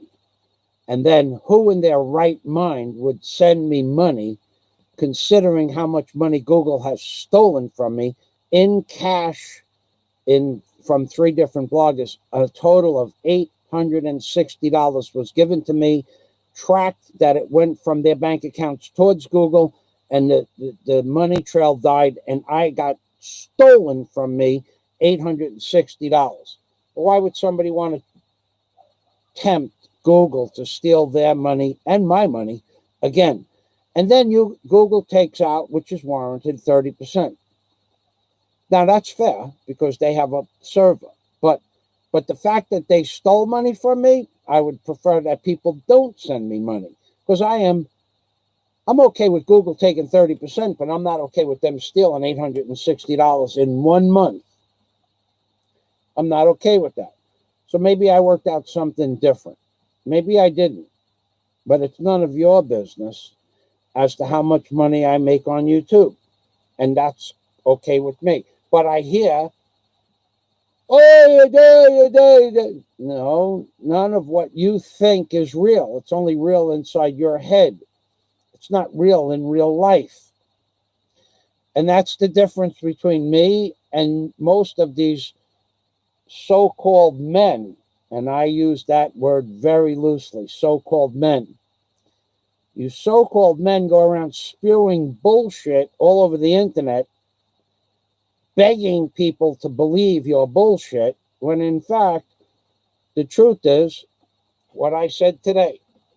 I owned the Ocean Racer. I bought a brand new Cobra with 6 miles on it out of the factory, and I owned a house in Key Largo. Now, all of you people out there are going to have to backpedal, take your videos down, or be looked at as the liars and thieves of time that go along with being a liar, that people watch your worthless uploads and live streams that typically are removed within hours. And there you go. We have it all in a nutshell. I think I'm going to go back to the comments. Yep, we talked about. Oh, and we have, don't forget, we have a lot of people on YouTube that when it comes to who they are and what they are, they have some interesting pasts. So there was a blogger not too long ago that talked about another famous blogger in a very, very derogatory manner. Very derogatory manner. Very much so. And then the famous, I'm not going to go mentioning their names so I could put it in the tag section. You guys do that because you're simple-minded little cretins on YouTube. Anyway, he used verbally for 20 minutes a very famous blogger, calling him all kinds of names. And then the blogger came on and said, what the hell are you talking about? And showed proof that it wasn't true. And he had to backpedal. Just like I made some people backpedal today. Backsliding, backpedaling. Cowards that remove the videos that prove that I'm telling you the truth, that people out there lie about other bloggers. So anyway, the guy said all kinds of derogatory stories about the other guy. Now, the other guy and the original guy and the guy, they were both in the military. How do you know what the other guy did if you never talked to the other guy? Now, unless the guy makes videos to the effect of what you're talking about. So one guy talking about another guy and can't prove a damn thing as far as calling somebody broke, especially not owning a house, $1 million house in Key Largo, especially not owning a yacht, especially not owning a brand new Cobra right out of the factory. How do you look at that guy after another guy proves the original guy, to be wrong? How do you look at the guy? You got to look at the guy as a stone cold, straight up and down liar. There's no other way to look at the guy. See the white hat? I'm telling you the truth. The white fedora means I'm telling you the truth. Everybody knows this. Like the guy Gould said in Ocean's 11. Everybody knows this. All right. So I made some people backpedal, backslide, remove and retract videos, change the story on their current videos from their previous videos. They had to change the story that Fazio never owned a house in Key Largo. He never owned anything. He never owned a boat. He never owned a car. And now, all of a sudden, I owned a house in Key Largo that was worth $1 million. See the backpedaling of it all? Now, oh, no, he owned a house, but it was, yeah, it was worth $1 million in 2006. So I'll make you backpedal off of that too. I'll make you back down, backpedal, remove your videos. I'll prove you wrong. For the right amount of money, I'll do all of that. But you don't want to take my challenges. There's shacks across the street, wooden shacks, 300 square foot, 600 square foot shacks on 200 meters of land was selling for $850,000 on a dry lot. in 2006, across the street from my house.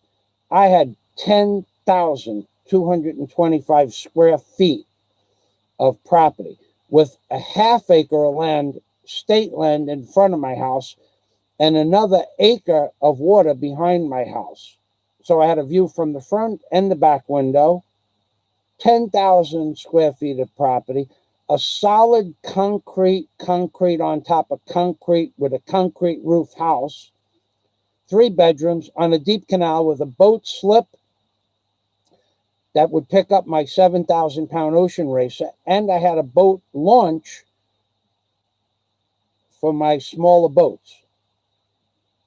And yet I hear stories, even though I show videos about this, that I never owned that. What, I just, magically made videos? Barge, want to wager money about a barge? I'll go back to the comments. I'm going to end this soon anyway. But what I am going to do is I'm going to drink some water. I'm going to do my, I think I've been on here for almost 2 hours. So I'm going to show you how a real man consumes 700 milliliters. Here's the water bubble there. See a good shot. Real men don't sip, with the exception of Steve Montelli. He's a professional sipper. Everybody else that sips water, they're not real men. And don't worry about me drowning. I'm going to be okay. In fact, you don't drown when you drink water. You get water poisoning if you drink too much water. And you have to drink 3 or 4 quarts. So don't worry, I'm not going to die right here on camera. But I am going to drink. I am going to do a real man's.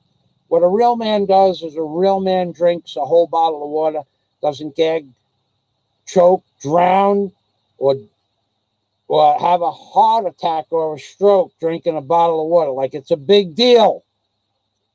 Ready? Watch this. Watch how real men drink water.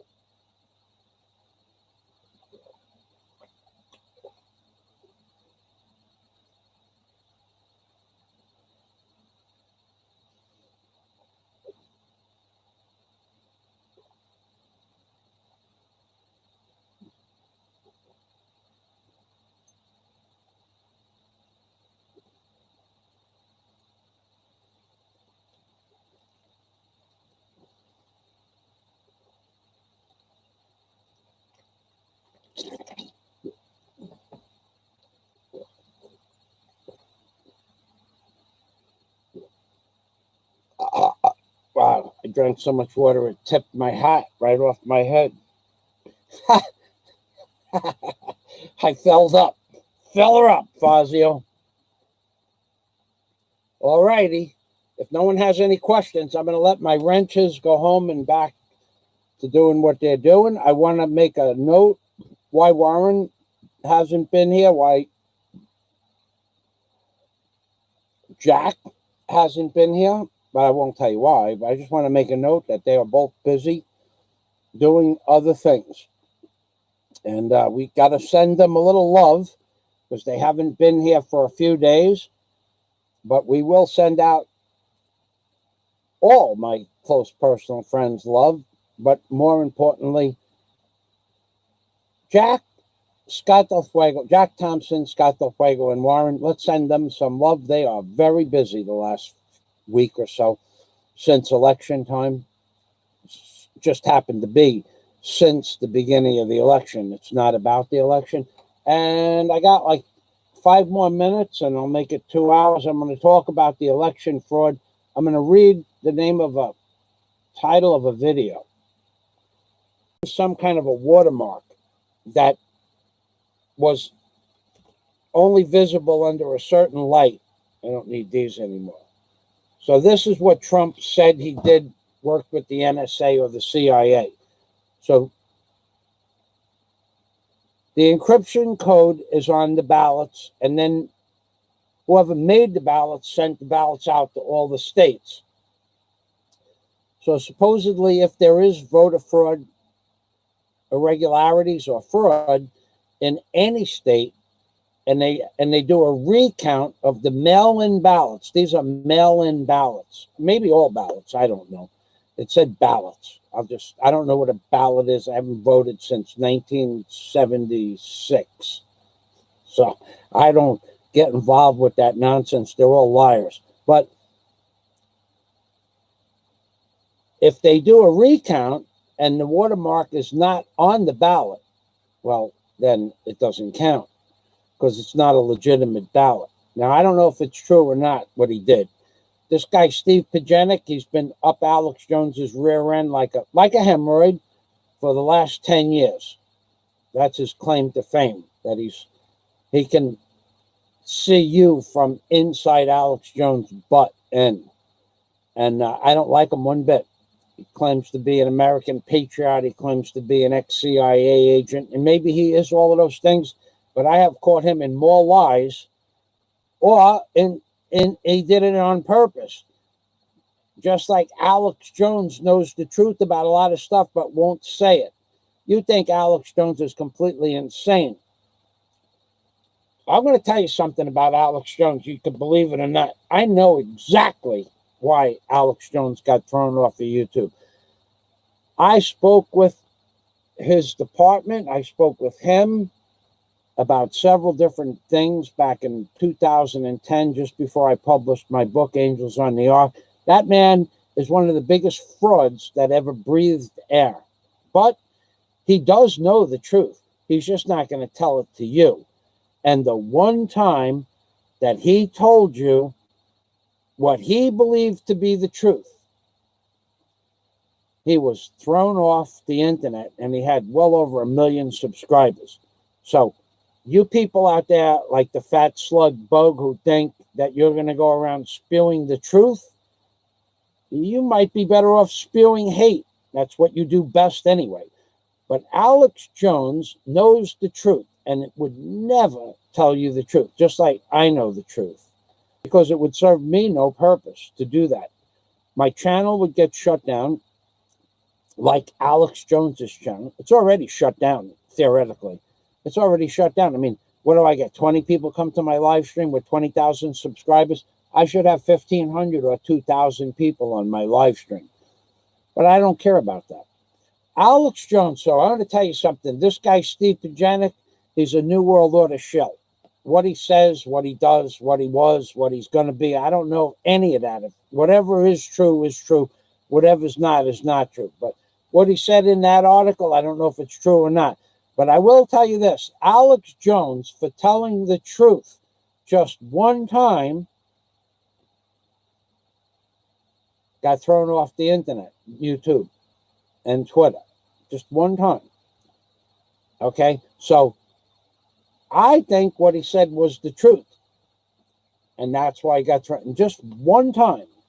One video. One time. And not only did he talk about the truth, but then he went on to prove of what the truth was. And not only that, any of what he said is provable. But you can't tell the truth on the internet about what's really going on in the government. Trump lies to you. Biden, I mean, the man is a walking corpse, in my opinion. And Trump is in it to build up his empire and his family fortune. There's no doubt about that. Biden is controlled by the oligarchy of the Club of Rome, the Vatican, the Bank of England, and the Rothschilds, as is Trump. With one addition, they are both controlled by the great state of Israel. There's no doubt about that. And so was the election possible fraud, and every freaking article for the next 4 years is going to be about Russiagate or election fraud, while they screw the American people. Both of them equally. Whoever becomes president. You, I, and everybody else in this world are about to see the world change, just as I promised it would in 2010. When Obama came into office and said he is going to fundamentally change America, he did that. And now these groups that are rioting in Portland, Oregon, are substrate groups of Obama's community groups that he formed back in 2008 onward. Do you know that Trump can't stop the riots in America, the president of the United States, do you know that he could stop it in about an hour and screw the governors and screw the Senate? Stop the riots? What, $1 trillion? I'm going to go $100 billion in damages have occurred. I'm going to go $1 trillion in lost wages and income and damage and stolen goods has occurred. And what did Trump do about it? Nothing. What did Biden do about it? Nothing. What did any of these so-called leaders of our oligarchy do about it? Nothing. I keep telling you people, we spent $100 million or $500 million or maybe more on non-lethal radio waves, non-lethal microwave cannons that can disperse a crowd 300 feet wide from 500 feet away. And there's nothing that they could do to move in to places where they have these guns, these radar. And it doesn't cost anything except a little electric. So what does the schmuck politician oligarchy do? They send in Israeli-trained military-style police with tear gas guns and paddy wagons and batons, and hundreds of millions of dollars worth of damage is allowed to occur right before their eyes. They don't make any arrests. And all the people that own the stores are out of business and they're not making any money, and their insurance is never going to cover their earned income, what could have been earned. And not only that, the only people that benefit from this are the big corporations, the insurance companies and the banks. You don't pay your mortgage because your store got burnt down and you can't make a payroll. That's not their problem. They want the property back. They're stealing everything back from the people that worked for it, the same way during the housing bubble or crunch or disaster or fiasco of 2009 when I lost my house. Hundreds of thousands of houses, 50,000 houses a month in South Florida were getting repossessed. You people are so stone stupid, you don't understand what's going on. So I don't care one bit about what's going on. It's not going to stop. It doesn't change my lifestyle that much, whether there's people working in America or not, but it has destroyed. They are going to turn America into something much less economically feasible to live in than the Philippines. The Philippines is the next up-and-coming infrastructure of the world. I don't care what anybody says. They are not building tens of billions, hundreds of billions worth of pesos of condominiums and bridges. They're not doing it for nothing. Their long-term goal is, the plan is, first of all, the Philippines is one of the nicest temperate climates in the whole world, bar none. I don't know of another climate like this in the whole world. Now, they're destroying the oceans. That's true. They've already destroyed many of the bays and the estuaries from the pollution. That's true. But as far as climate is concerned, the Philippines got one of the best climate and surrounded by water, besides probably Hawaii. But in Hawaii, there's big problems with the water gets cold, the waves get big, and there's lots of sharks. We don't have a lot of sharks in the Philippines. So this is going to be the next up-and-coming community. That was one reason that I moved there. And they are proving it by the bridge system that they're in the process of building. And the fact that these people keep building condominiums that they can't sell, there's got to be a reason behind this. The economic shutdown of the Philippines has affected every poor person in the Philippines, and yet they haven't stopped building. They got to know something. The big guys got to know something. But they have destroyed, and going back to Trump, he allowed America to be destroyed. He's allowing America to be destroyed. And then he'll keep this Democrats and Republican fight up for years. And every day they'll pass a new law to screw the American people. Every day, behind closed doors, they'll pass some other bill to screw the American people. Look what they got with the masks. And why can you, only this week, they allowed religious gatherings for Christians to reinstitute themselves. And yet, 10,000 people could go into a Walmart or a Home Depot or a big supermarket a day, but you can't gather and pray to God. Trump allowed all the statues to be taken down when he could have just put one sound cannon at the entrance to where the statues were and pushed the protesters off with one sound cannon. Trump allowed the Burger Kings and the pharmacies and the Jollibees and the banks and the hardware stores to be burned to the ground after they were looted beyond pillaged to nothing. He allowed that to happen when he could have just put one sound cannon every 600 or 700 feet. He allowed millions, hundreds of millions of dollars in property, billions, trillions of dollars in damage by the time it's all said and done with loss. He allowed this to happen to destroy the economy. And you think that Biden is going to do anything for you? They both lie about everything. I wanted to get into this part of the conversation at the end of my live stream, because typically YouTube takes me down as soon as I mention this. But now I'm still up. They allow this to happen. You people are so stupid. Back in 1973, something I saw made me understand that all politicians are totally corrupt. They will never be anything but corrupt. And now, Trump, he's a piece of garbage. So is Biden. So is Pelosi. So is AOC. So is Schumer and Durbin. All of them. They're all criminals. You want to see criminal? I watched the video this morning. Trump gave the military budget of $700 billion this year again, when just a few $1 billion would solve the hunger in America and homeless, hunger and homeless. He doesn't give a shit about you. Neither does Biden. But I watched something this morning. I watched a video about a new aircraft carrier, the biggest one that America has.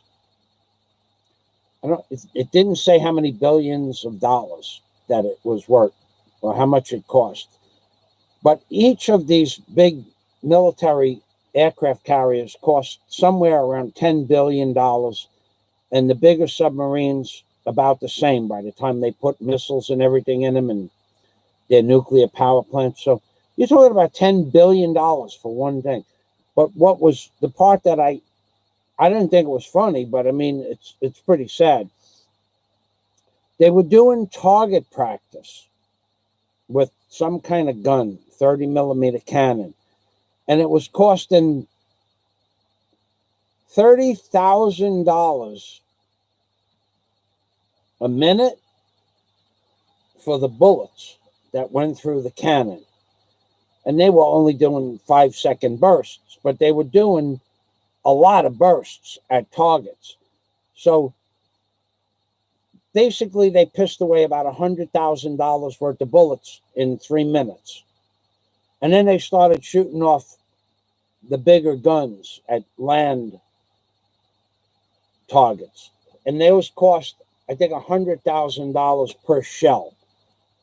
Well, what is wrong? What is wrong with this picture? That they have money like this to burn. Yeah, they need to do the target practice, but they won't take care of the people. They have $777 billion last year and $700 billion this year, but they won't give the people $5 billion. They don't give a shit about you. And Trump allowed the economy to be destroyed. It's a plan. The plan has always been in place.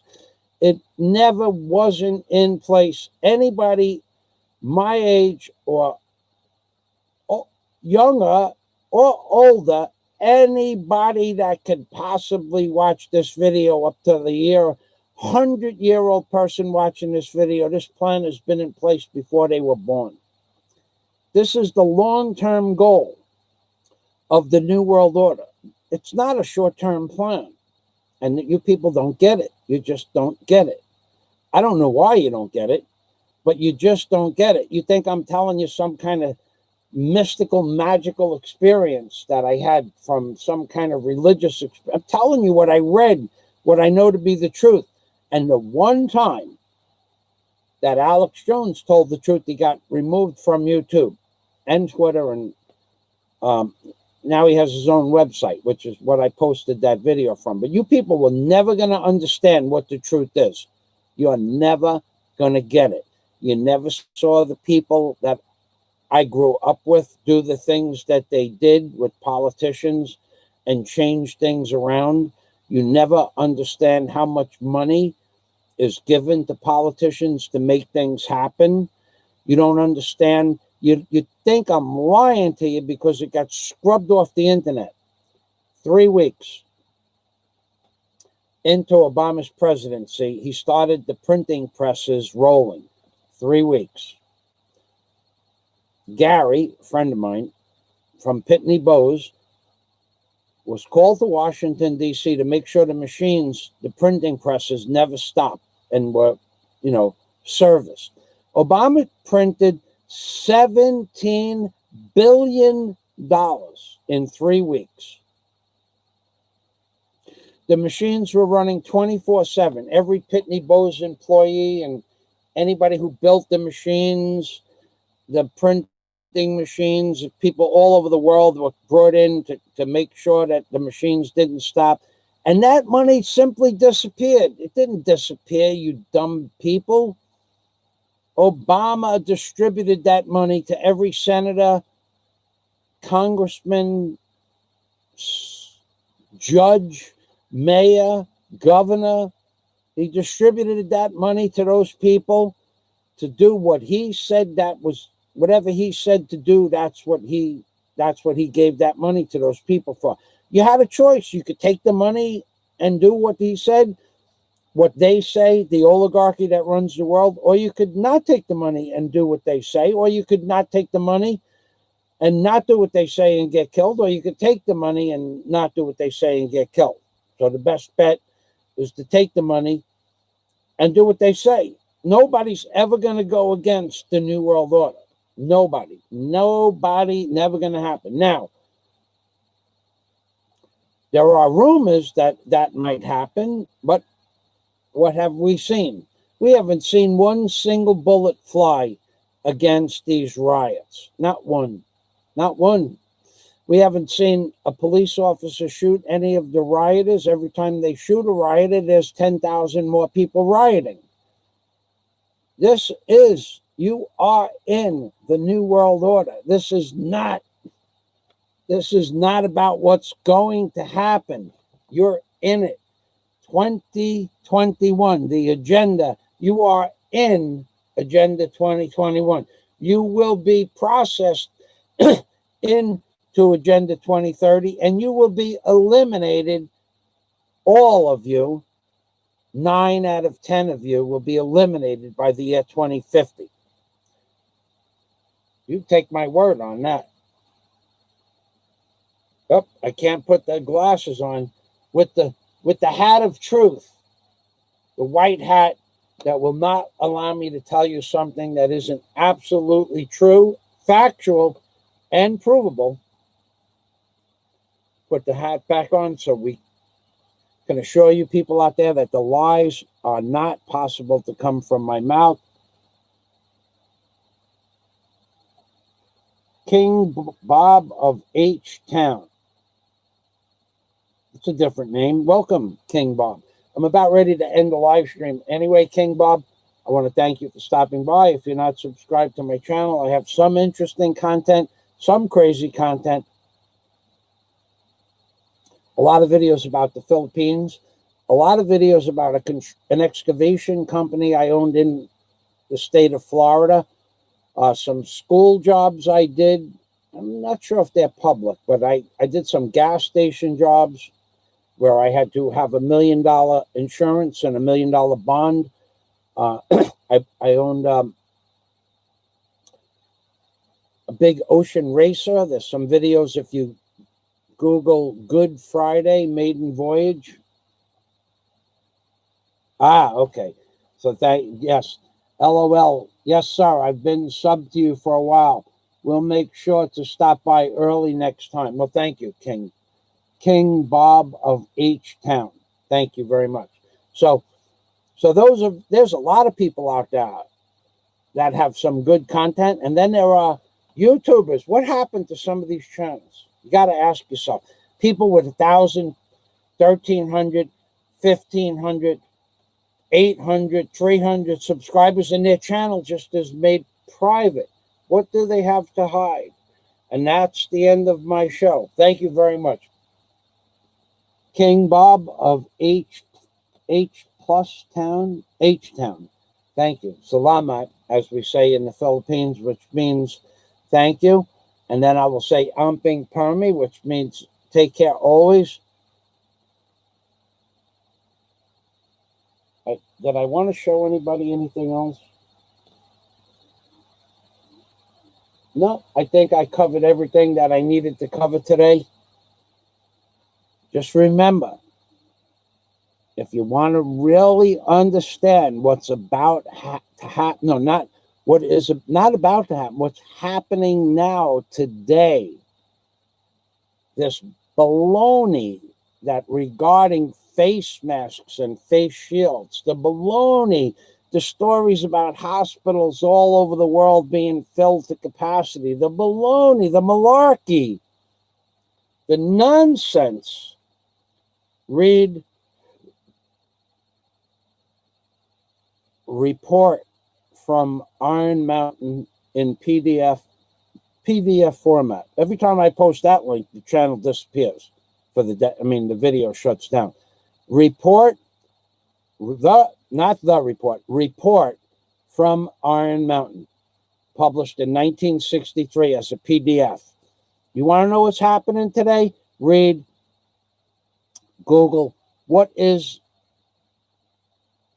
the premise of Agenda 21? What is the premise of Agenda 2030? And what is the premise of Agenda 2050? You're not going to like it, because what is in those files are what's happening today. The destruction of the economy of the entire world, which is actually, in reality, the flat earth. There is no globe. We don't live on a ball spinning around at 1,068 miles an hour around the universe.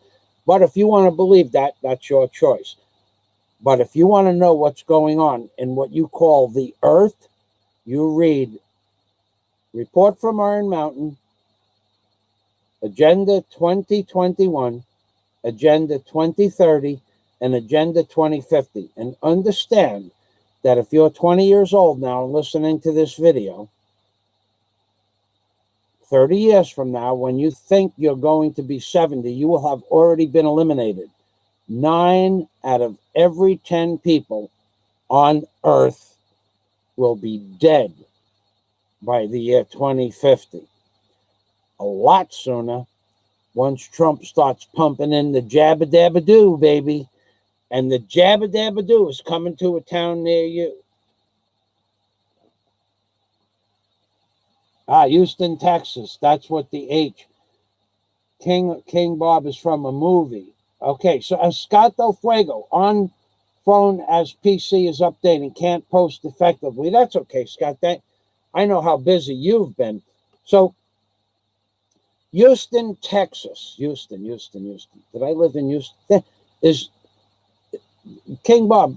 I lived in Texas for a short time. I used to transport children from their one parent to another or one family member to another. Is Houston, Texas, where they keep the battleship Texas? Because that's where I lived for about 3 weeks. Maybe you can. I think that's where I forget. We're going back into the 80s. I think it was Houston, Texas. And I was take Houston, Texas. How when I said that the Philippines water is getting destroyed and poisoned and polluted.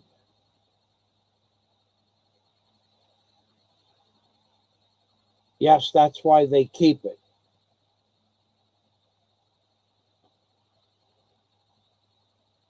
Yeah, Houston, yeah, that's where they keep it. Okay, thank you.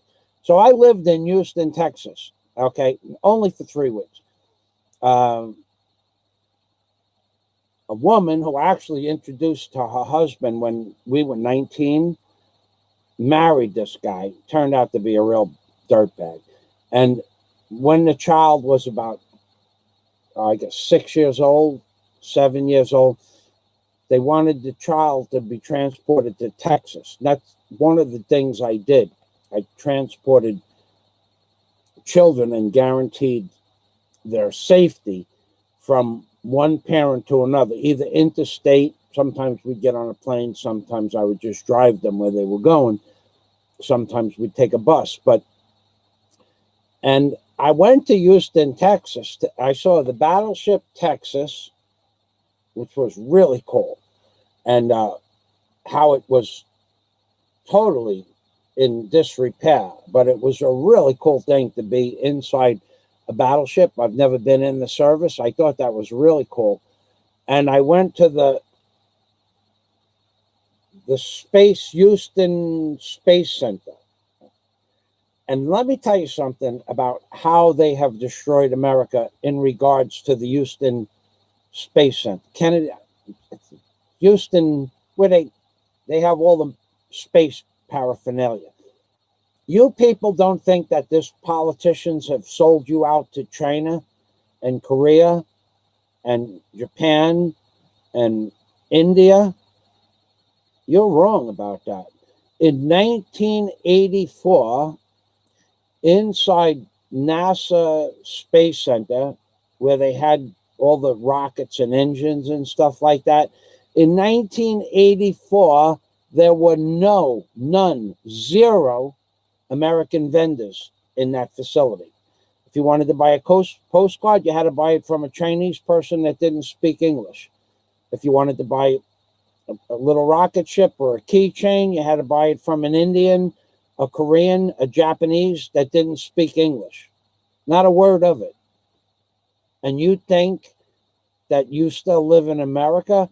America was gone back in the 80s. You have been sold out every which way but loose.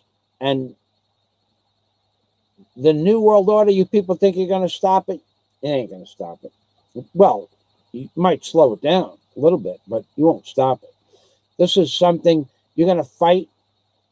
I mean, it would be probably worth the good fight, as Sean Connery would say, the good fight. But this plan has been in existence. They have you covered every which way. They have you covered now with your bank account, your credit card, how many bullets you buy, how many guns you buy, how much gasoline you buy, how much food you buy. You people are screwed.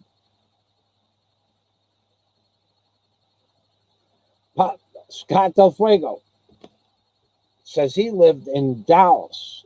Now, Dallas, I've never been to. It's supposed to be beautiful for a bit. Really nice people. Dallas is a high end. Houston, I was there. I was in Houston, Texas for an hour when I had my first altercation, looking for the guy that was supposed to be the father of the child. The mother sent me with the child, and he was in some dingy little bar, and there was a big bar actually. It had like several pool tables. It was Houston, Texas. It was okay, but it wouldn't be someplace I'd want to live. Outside Houston, where his father had a ranch, I was okay, except for the fire ants. But you people have been sold out. Do you not understand that a Chinese person can come to America and get a 1% loan from the American government where you're paying 10, 12, and 13%? Do you not understand that? And they can get loans from Chinese lenders. I'm going to put the hat of truth on. This is all true. A Chinese person comes to America. Real quick story. I've said it before. Comes to America, works inside a Chinese vegetable market for 5 years. At the end of 5 years, if they're a good worker and they work 12 hours a day, 7 days a week for 5 years, they are given the opportunity to go pick a store that they want to buy from another American. The other American has a vegetable stand 2 blocks away and doesn't want to sell it for $100,000 value. So the Chinese guild, it's a guild, the Chinese guild goes into the store and says, your store's worth $100,000. We want to buy it for this man who wants to run your store because he was a good worker and he wants to buy your store, and we're going to lend him money. And the man down the block, Giuseppe, says, no, I don't want to sell it. And it's okay. It's worth $100,000. We'll give you $200,000. And Giuseppe says, well, no, I don't want to sell it. Okay, look, this is our final offer. It's worth $100,000. We'll give you $250,000. Of course, Giuseppe sells the store. That's been in business for 30 years. And then the Chinese man, now he's alone. He doesn't have anybody to work in the store. So China sends 6 more people, just like the Chinese man, 6 more Chinese people. So now there are 7 Chinese men and women working in the store. And those men and women work in the store 7 days a week, 12, 13, 14 hours a day until the loan is paid off. What do they pay on the loan? They pay the exact amount of money, $250,000 plus 10% of the loan. And as long as they're putting in and paying their nut at the end of the month, that's all they have to pay is $250 plus 10%. They don't owe the bank money for 30 years. Now, if it takes 10 years to pay back the loan, they pay $250,000 plus 10%. But there's a caveat that they can't go around wasting their money on gambling. And the Chinese people will know if you're doing that. So if you are a hard worker and a good worker, and you work 7 days a week, 16, 12, 14, 13 hours a day, and pay back that loan in 1 year, plus 10%, you are now free and clear. Then those people that work for you have to agree to work for you for 5 years for a pittance and food and a place to sleep in the basement. Now you have 6 Chinese people that worked for you for 5 years. And then at the end of 5 years, all 6 of those people have the same opportunity that you had to go buy another store at any value from the Chinese guild. And you have been sold out. America knows this is going on. And where do they get the money from? It ain't from the 10%. It's from the poppy fields that the United States government protect and have protected since the 1950s. Because they are the people. That's how they make their money. And if you don't believe me, you look at that movie Mel Gibson where you see the house or the ship or the container full of cash. They have that hands down. They got that much. That's a fact, Jack. And that's from personal experience, seeing a place like that. I don't know where I was. I was blindfolded when I was brought there, but somebody wanted to prove a point. You people have no idea how you've been sold out. None at all. Nothing. You have no understanding. And the Russian mafia or guild has the same ability. Okay? You people are so screwed. That's why one of the reasons I left America. So I'm going to read Scott Del Fuego's comments. The man, the purveyor of truth, the wordsmith, my friend, Scott Del Fuego, with the hat. This is the hat of truth. Every time I take the hat of truth off, you can see it's white inside and outside. See, it's even a new hat of truth. Number 43, baby. I don't know what that means. Maybe that's the code. All right, so we have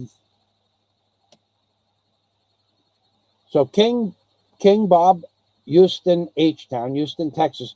I was saying that the Kennedy Space Center in Houston, whatever that is completely 100% controlled by Chinese, Korean, Arabic people. And they work hard. They work a lot harder than Americans are ever going to work. But that went back. Even back then, most of the government purveyors of antiques, even duty-free shops in the airport, all foreign owned. Nobody from America owns any of that stuff. And Bob confirms, yep, very true. King Bob of H-Town, Houston, is very, very busy. LOL. It's getting more huge and huge by the month. Not the city, but the population. Well, the weather temperature there was nice from what I remember. Scott Del Fuego, politicians are primarily evil, lying, thieving scumbubbles. Separated each letter with a period and a space. Scumbubbles. That's what politicians are. That's what a lot of YouTubers are, scumbubbles. So Houston, I could tell you a story about Houston because I got more words and it's raining outside. So if I got more words and it's raining, I'll tell you a little story about Houston. I'm not going to tell you the bar story. I told a few people the bar story. Bar story wasn't a good story. It wouldn't be a good story to tell on YouTube, that's for sure. Anyway, the guy who I went into the bar for, I could tell you part of the bar. Anyway, he went to the bar to buy a certain thing that you smoke inside a piece of glass. And then he disappeared, literally disappeared. It was, I arrived about 4 days before Thanksgiving, and he disappeared for 3 days. And I brought the daughter to see the grandparents and the guy who I grew up with. And he showed up Thanksgiving morning, well, spaced out. I'm not going to tell you. Anyway, so I'm in Houston, and there you're allowed to have weapons and shoot them in the backyard of where I lived anyway. And the funny story that I'm going to tell you is I grew up with these people. In America, these people were they were German in descent. The man was German, the mother was Italian. They had a spectacularly clean house. But when they went to Texas, man, I don't know what the hell happened. They had 17 cats that lived inside the house. Even though the house was clean, it smelled like a cat litter box. So this is the funny story. We're getting to it. So there's two funny stories coming up. So I'm in the house, and I had to sleep on the couch because I wouldn't sleep in the guy who I went to bring the kids. I wouldn't sleep in his room. It smelled funny. It smelled like urine, basically. But the whole house smelled like cat urine, so it was hard to tell. His bed was full of human urine, and the house was full of cat urine. So I'm laying on the couch the morning of Thanksgiving because I was there. I did watch the woman make the turkey, and a cat, it's early morning, a cat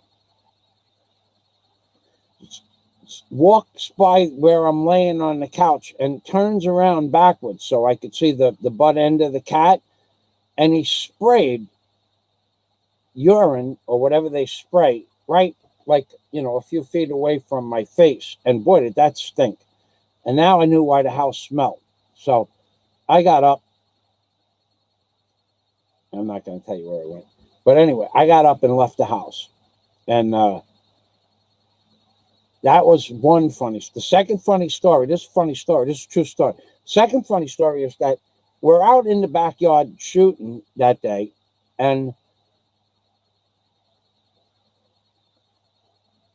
all over the yard, I had never seen a red anthill.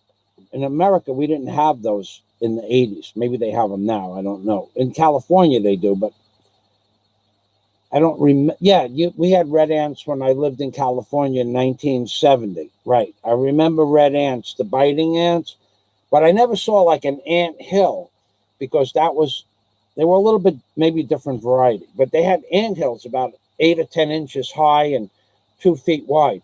And in those were like 200,000 ants. And Tom, the grandfather of the daughter, he goes, "You want to see something? When we'll leave this turkey hull." I won't tell you what happened at the dining room table either. It was nice, I gotta tell you. So I might tell Scott if we ever talk on Skype, but or my friend Warren or Jack, but I won't tell you. Anyway,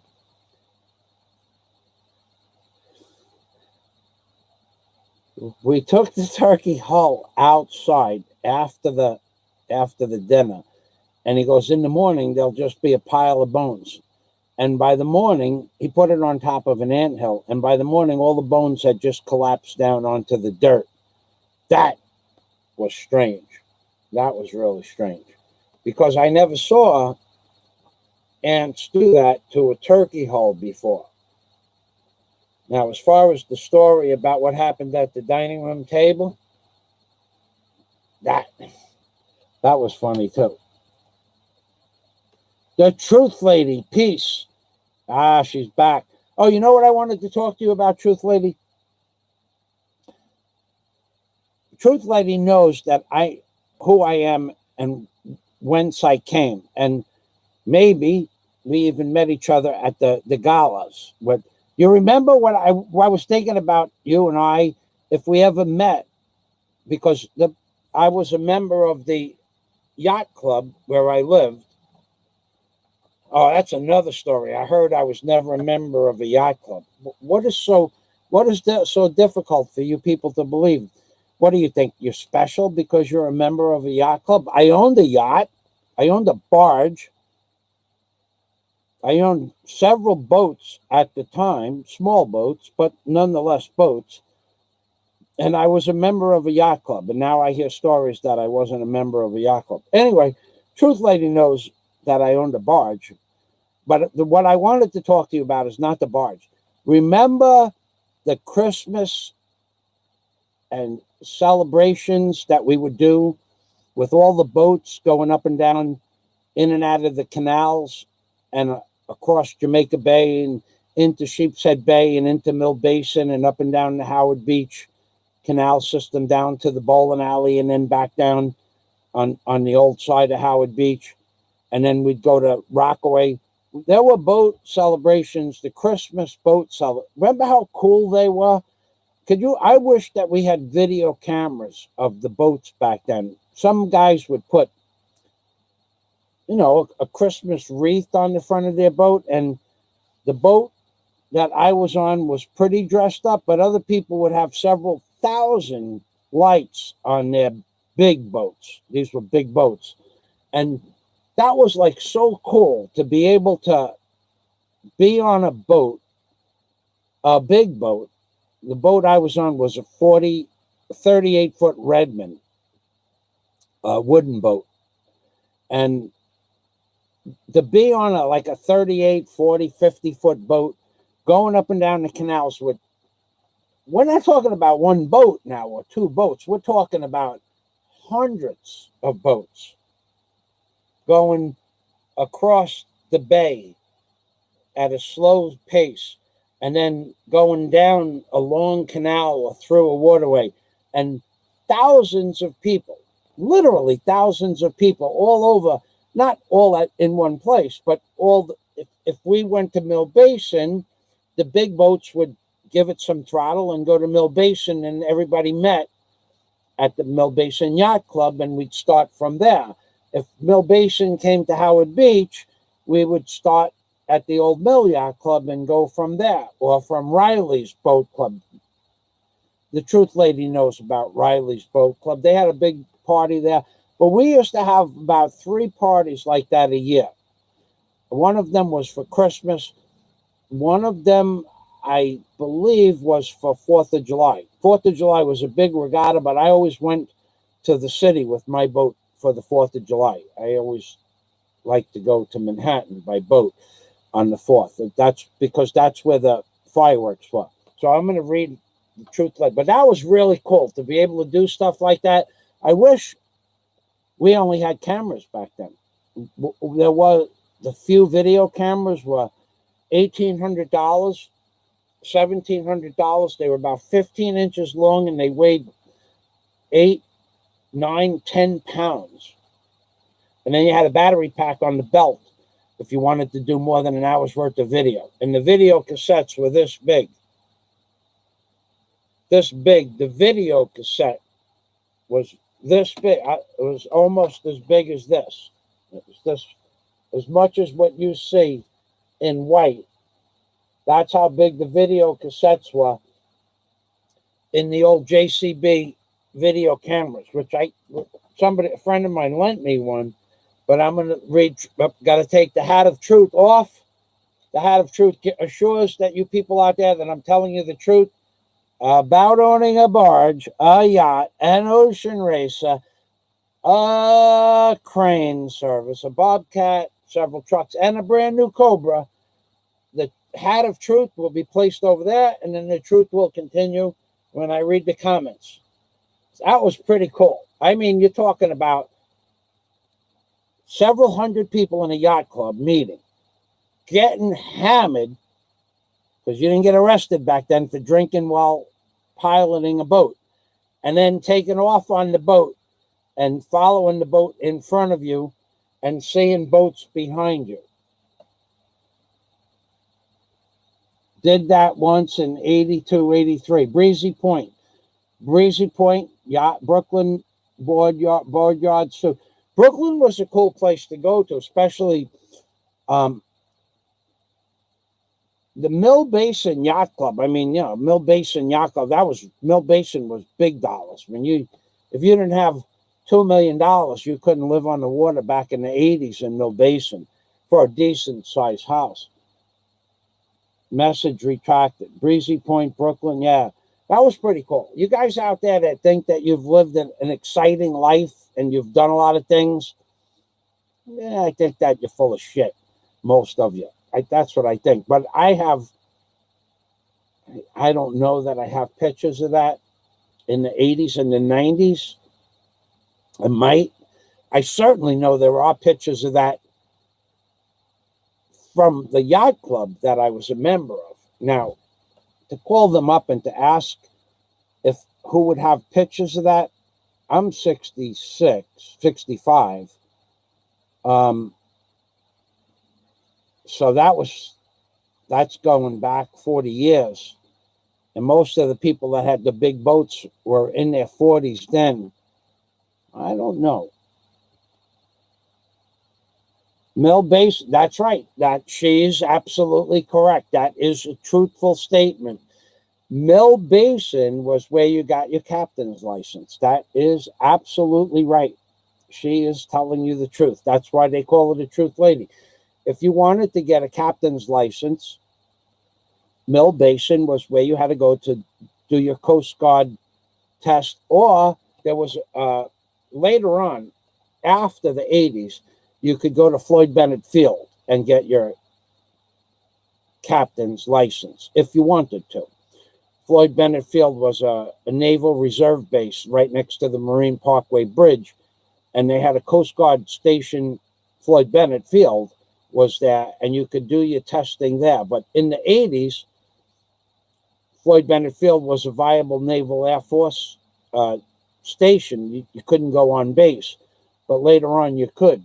So you had to go to Mill Basin Yacht Club. Yeah, I remember that. I already knew. Yeah, Floyd Bennett Field. That was after. Now you could still get it at Mill Basin, but Floyd Bennett was where you could get it. So I know a lot of people out there think that I'm all full of this, that, and the other thing, but I'll prove you wrong, and I'll make it cost you big money to wager me, not the truth lady, but I'll make you cost you big money to wager me that you can't prove what I said is true.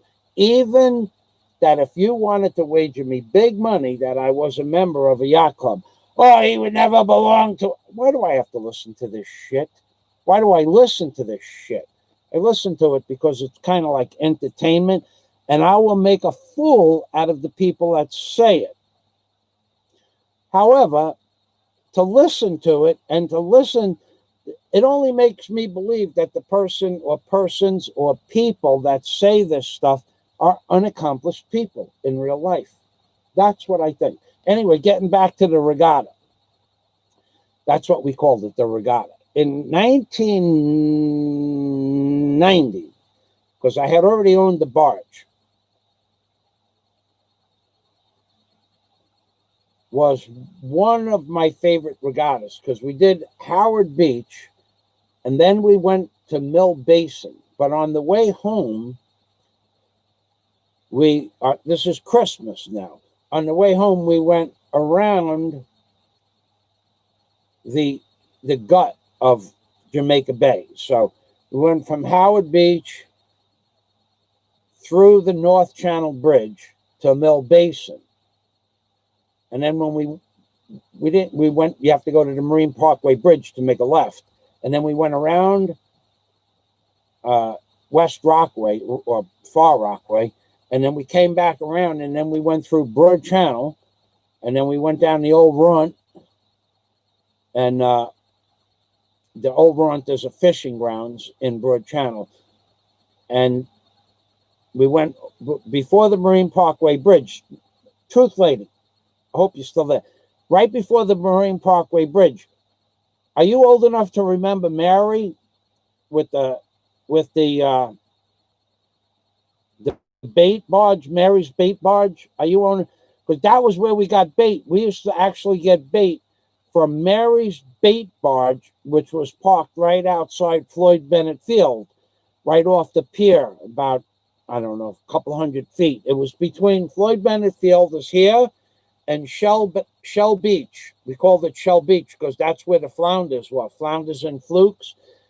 And right where the flounders and flukes were was Mary's barge. Yeah, she remembers Mary's barge, Mary's bait barge. And it was literally a woman that owned a bait barge. That was really cool.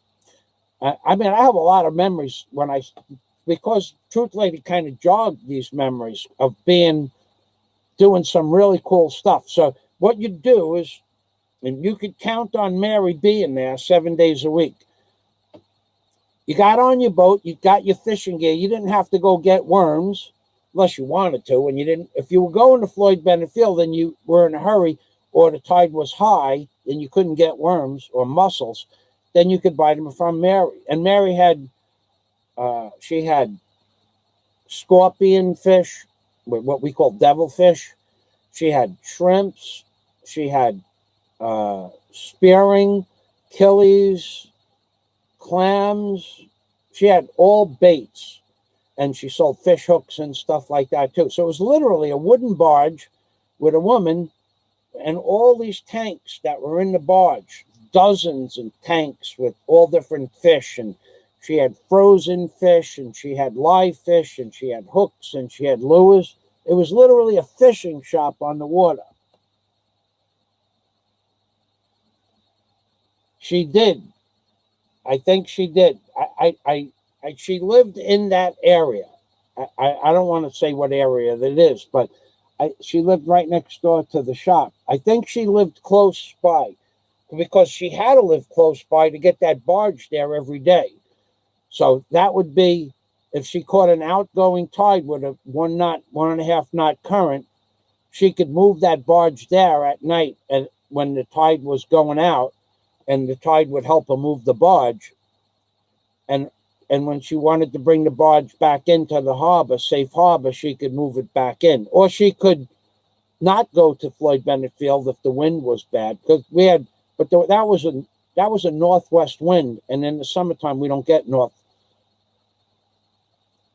northeast. That was a northeast wind coming out from under the Floyd Bennett Bridge. We don't get northeast winds from under the Floyd Bennett Field in the summer. We get nor'easters in the late fall, but I didn't do a lot of fishing in the late fall because I had to go to school. Yeah, that was pretty cool. But getting back to the regattas consisted of anywhere from 5, 6, 3 boats to 25, 30 boats. And you'd go down the canal. You could only go down a canal where you could turn around at the end. Or you had to separate yourself by a big distance so you could work your screws to turn around. Screws are propellers. And then when you're going down the canal, the canal had to be big enough for the other boats to come back up the canal. And all the Christmas lights, when there was a long regatta at Christmas, it's cold out now. It's not warm anymore.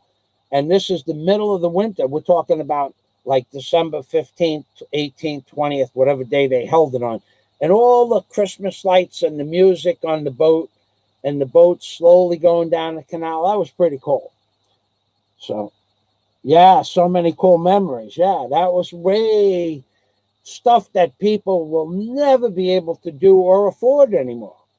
Never. Who could afford to own a 40-foot boat anymore with the price of fuel? And fuel back in 1980, what was I paying for fuel back in 1980?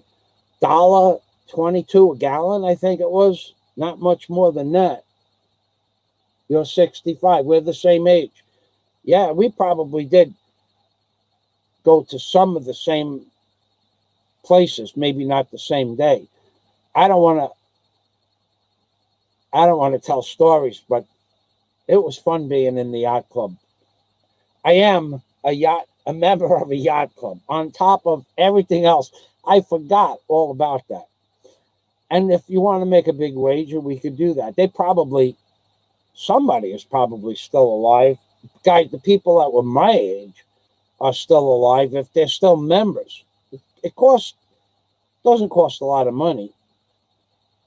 The big advantage, truth lady, the big advantage, I don't know about your yacht club, but my yacht club, here was the big advantage of being a member of a yacht club, a real yacht club, not like a little thing.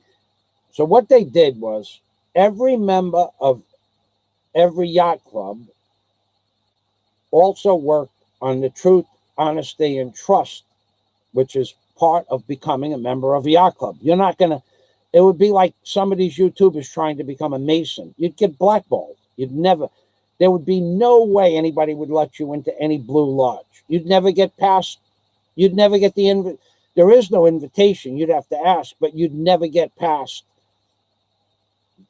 You'd be blackballed the first day. Most of you people out there would get blackballed. First day, boom, gone. And you don't really get a second chance. When they make the vote, you don't get a second chance. Same thing with the yacht club. Different. It's not like the Mason. So as a member of a yacht club, here's what you get. You get the privilege of buying a captain's hat from the yacht club. Everybody buys a captain's hat, whether you're a captain or not. I was a captain, but whether you're a captain or not, you get the privilege of buying your captain's regal, hat. I had a captain's hat. That's where I started and stopped. I wasn't going to be buying all that other crap. Anyway, but here's the big advantage. Every party, you go into the yacht club. Now, I didn't drink, so this wasn't an advantage for me. I never drank there either. But if you wanted to buy a drink in a bar, a drink might have been like $1.50 when I became a member in 1990. But at the yacht club, it was 60 cents. So that would be an advantage of being a member of a yacht club. And you got a good drink for 60 cents. Now, if there was nobody in the yacht club and you felt like drinking, you just went to the yacht club and you used your key to get into the yacht club and pour yourself a drink. But if you didn't drink, like my case, and you wanted alcohol for a party, and you wanted to get cheap booze for a party, you get in your car You take out your keys when you get to the yacht club. You open the door, turn off the alarm system if there was one. You open the door with your other key to the liquor room, which I had, and you take the bottles off the shelf that you want.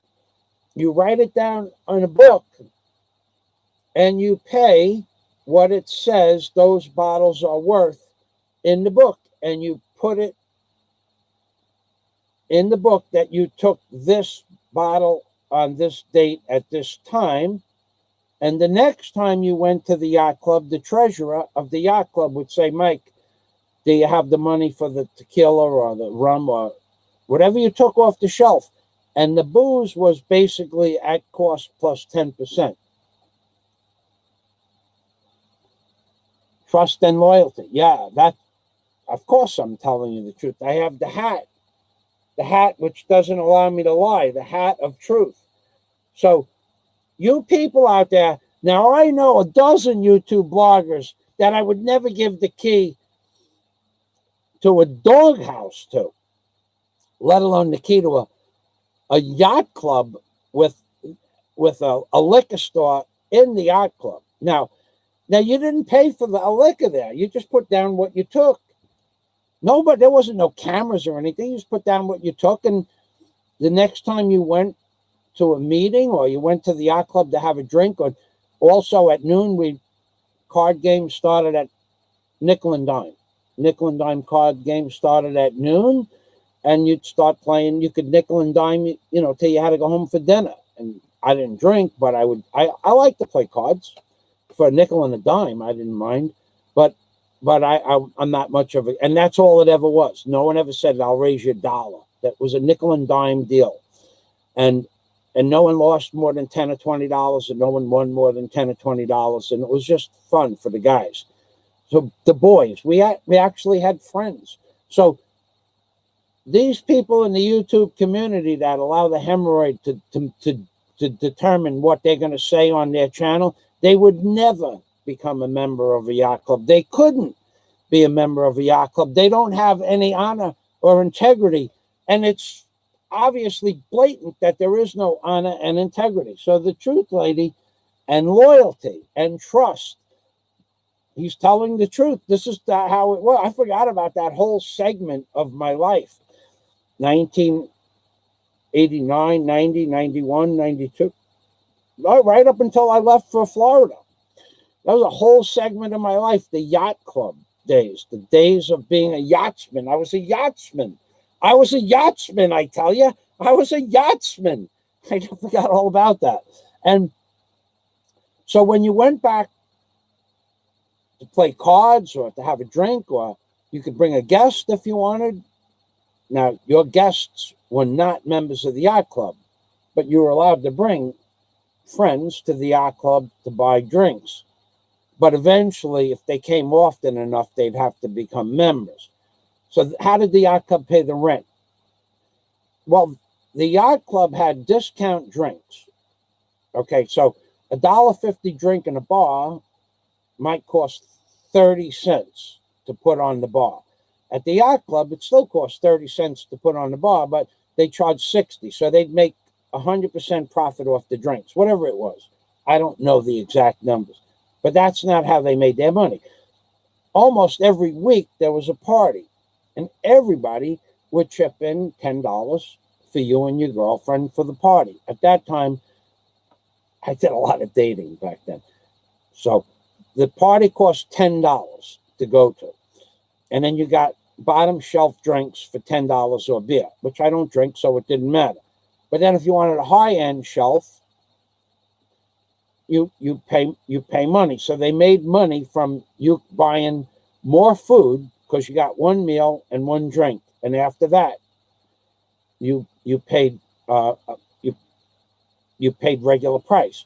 So if you wanted an extra meal, then you're going to be there till 10, 11 o'clock at night. You're going to be eating.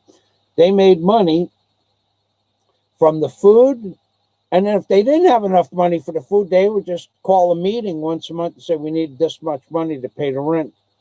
You guys got to come up with it or we're going to have to close. And everybody would kick up the money for the rent. back then everybody made money, so it was no big deal. Man, I can't believe I was a member of a yacht club. I was a yachtsman, I tell you, a yachtsman. Not a lot of people could say that. That was funny. That's funny how I forgot about that whole part of my life. The Old Mill Yacht Club. And I was probably the only person in the Old Mill Yacht Club that didn't drink. Me and Laura, my girlfriend at the time, she didn't drink. I went out with a girl named Lori and Laura. Neither one of them drank. And that was around, and Lisa. And Dory. If I should do it by alphabetical order. I'm trying to think of who went. Lisa, Dory, Lori, and Laura.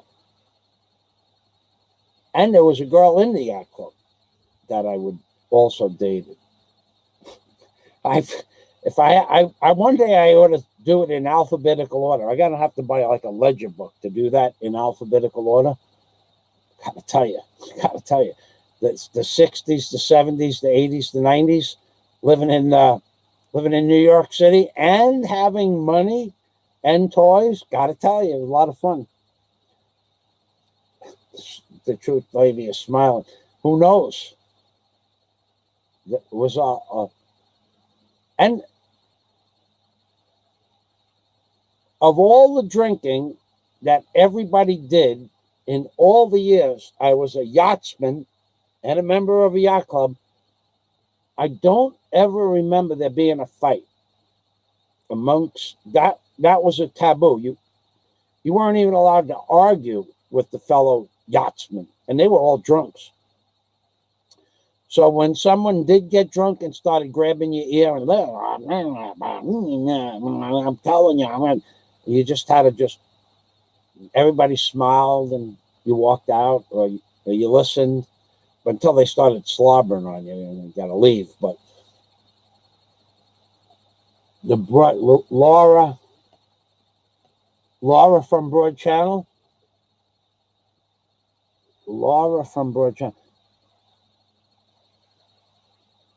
I went out with a lot of women from Broad Channel. The girl from the yacht club that I'm thinking about had a boat. She was fishing. She used to go fishing all the time. Now, I don't remember her name. Laura from Broad Channel. I don't remember every girl's name but there was a Laura. And where she came from, you know what? If I had to tell you where Laura came from, I don't know where Laura came from. I met her on the beach. I lived on a house on 95th Street. Truth lady, when you're coming from Rockaway up Cross Bay Boulevard, behind and back of the Surfside Hotel, across the canal, there's a 9-unit building. I lived in the center apartment of that 9-unit building. And the beach from Charles Park wraps right around the back of the beach. The beach ended in my backyard. So basically, I had a sand beach behind my house. And actually, I met Laura on that beach. But if I never thought about where Laura lived. She would come to my house and I'd call her up. I had a phone number, or she'd call me up and tell me she was coming over because you got to take a ticket. You got to get a number, like a bakery. I was surprised they didn't have bakery numbers in the back of the house. And I wouldn't know. But the girl from the Howard Beach, the Old Mill Yacht Club, she was a fishing lady. She had her own 17, 18, 19, 20-foot boat, and you'd see her out there all the time fishing by Floyd Bennett Field. Pretty girl. I don't remember her name.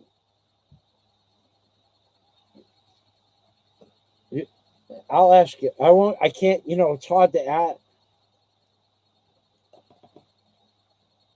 Yeah, Hurricane Sandy, yeah. No racism either. Yeah, we had a multi-ethnic yacht club. There was no no Italian this, no Irish that, no black this, no Spanish that, none of that shit. Everybody that was in the yacht club knew those agreements before they became members. But I don't know where Laura lived. That's a good question.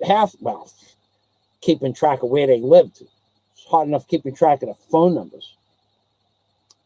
The 80s and the 90s were very good to me. Anyway, yeah, Hurricane Sandy destroyed everything. I imagine how much money after her. You know what? I even went back right after Hurricane Sandy. I had to go back there to move some equipment that I owned, and I still owned at that time. And I went back there in 2016. Everything was destroyed, but there was no work going on. No one was fixing anything. So I'm glad I didn't have a barge. I don't know if the barge would have made it through Hurricane Sandy, if it would have been that old. But I would imagine now, if the economy picked up, there'd be a lot of work. But do you remember? Well, you're from a different area. Sean, well, I don't want to stop mentioning names. Sean, first name, there was a lot of Sean's. Too many Irish to mention just the name Sean. But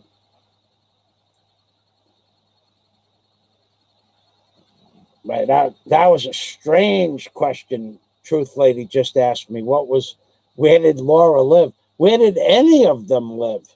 I met them on the beach behind my house. They came and went. Called them on the phone.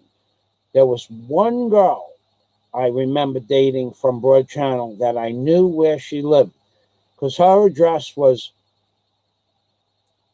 88 Broad Channel or 888 Broad Channel. That's the only on the highway, on the main road, 88 or 888.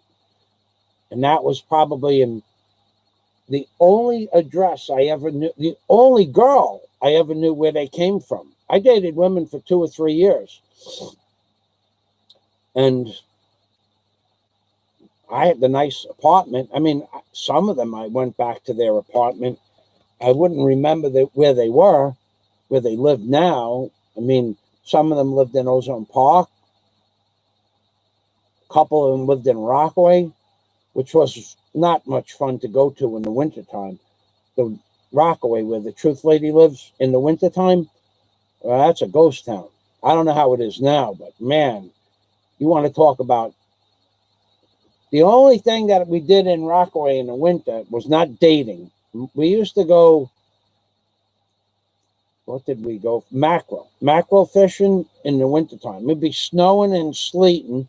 It'd be 10 degrees or 15 degrees, snowing and sleeting, and we're standing on the beach casting rods with several mackerel hooks.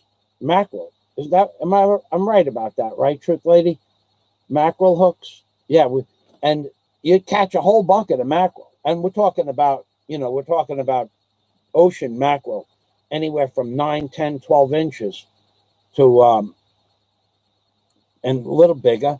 But right around December, January, it was snowing. There was ice on the ground. It was cold. And we'd be standing on the beach right next to the surf, mackerel fishing. That was pretty cool. A lot of people out there that haven't really experienced life, that think they have, but have not. And these memories are good, and they're good to share, because, that's the kind of guy I am, very giving. No more mackerel. No more mackerel, or you're not allowed to fish anymore for mackerel. Because I don't think the mackerel pay attention to the new regulation, unless the old runt and has been destroyed by the pollution from Kennedy. I mean, that was the old runt and Shell Beach. Yeah, new rules. Okay, yeah, the mackerel. don't stop running because of the government regulation. Yeah, also, Truth Lady, I went back in 2016. I went out on a boat. Somebody had a boat that I went out on their boat. You're not allowed to go down Speed Creek anymore. You're not allowed to go in, they got a barrier right in front of Speed Creek where we used to water ski down there, where the tanks are, the fuel tanks, the airport. Not allowed down there at all. Not allowed near the pier at the airport.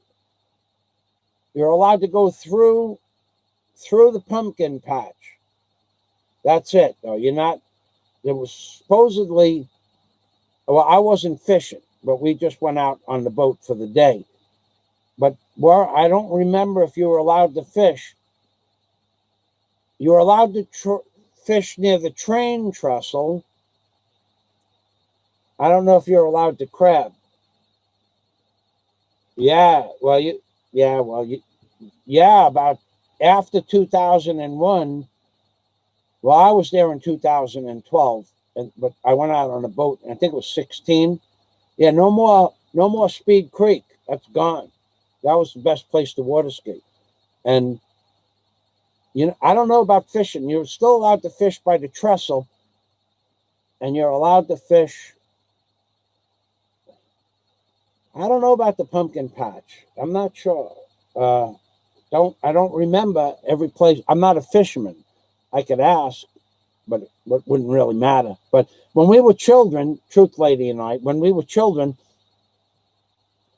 anywhere in Jamaica Bay, anywhere. If you wanted to catch Achilles, go catch Achilles. Spearing, depends on.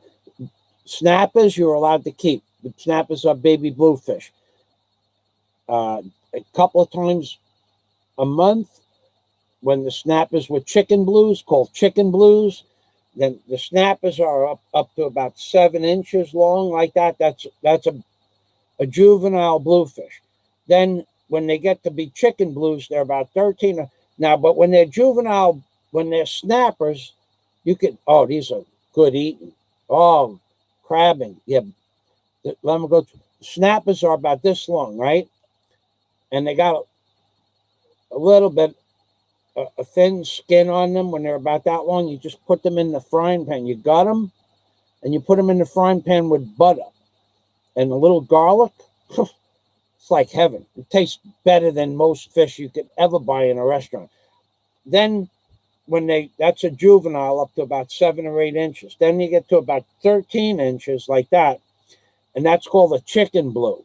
Now, the chicken blues, they would come into the canal and you could slay them. I'm talking about, I don't know what they were doing in the canal. There was no bait fishing, killies. There was killies and spearing in the canal. But they would come down the canal and they'd turn the water white water, the whole canal.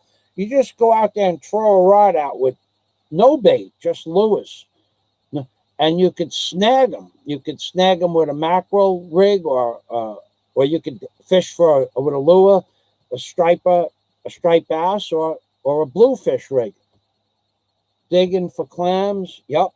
So then you wouldn't get bluefish in the canal, but in the bay you'd get bluefish. But after a bluefish gets to about 18 or 20 inches, you don't want to eat that anymore. Same thing with a striper. You're not allowed to eat the baby stripers, but they taste the best. After you go 24 inches on a striper, it's just garbage fish. But yeah, you could catch all the fish that you could keep in your boat. And Truth Lady knows what I'm talking about. Is you catch, let's say you went out for chicken blues and you had 2 men and myself out on a boat, which usually was my father and my uncle and myself, one uncle and my father, or 2 uncles and myself. But we'd go out on a boat, usually 3 of us, and we would slay the fish. We would catch so many fish we could sink the boot. Not allowed to do that anymore. But crabs, the same thing. We'd go out and catch 1,500, 2,000 blue claw crabs in not the old runt, but in the pumpkin patch. Well, the old runt was full of crabs too, but there was usually a lot of boats in the old runt. In the pumpkin patch, you could catch 2,000 or 3,000 crabs in a night. A couple of guys we call them jacking, JACKING, jacking. And or you could go to the bridge on an outgoing tide and catch 100 crabs. You got to remember, who had a boat back then and who went fishing? Not a lot of people. I'm talking about before I was like 15 years old. You could go to the Shell Beach where Mary's barge was and catch doormat fluke, 8 pounds, 7-pound fluke, this thick, flounders, 14, 15, 16-inch flounders. Just throw the hook out, and you had a 16-ounce sinker, and you'd bang the bottom like that, and on the bottom, the sinker would bang the bottom, but above the sinker was a leader about 16 inches long with a killie on it, or a shrimp or a clam. They like clams. And when you bang the bottom, you'd move the pole around like this, and you hope that you land on top of a fluke or a flounder or near it, and that would disturb them from what they were doing, sucking on mud, and they'd go after the killie. Back in the 70s, that's right. So, but you could catch 100 flounder, 200 flounder, and some days you could catch 200 fish. Literally catch 200 fish. You'd have to say, we got to stop or run out of bait. You'd be cutting up flounders for bait or fluke. But even that, you had to stop because you only had so many neighbors that wanted fish. The rest, you'd have to freeze. And who eats frozen fish in like in fishing season? Nobody. Throw that shit out.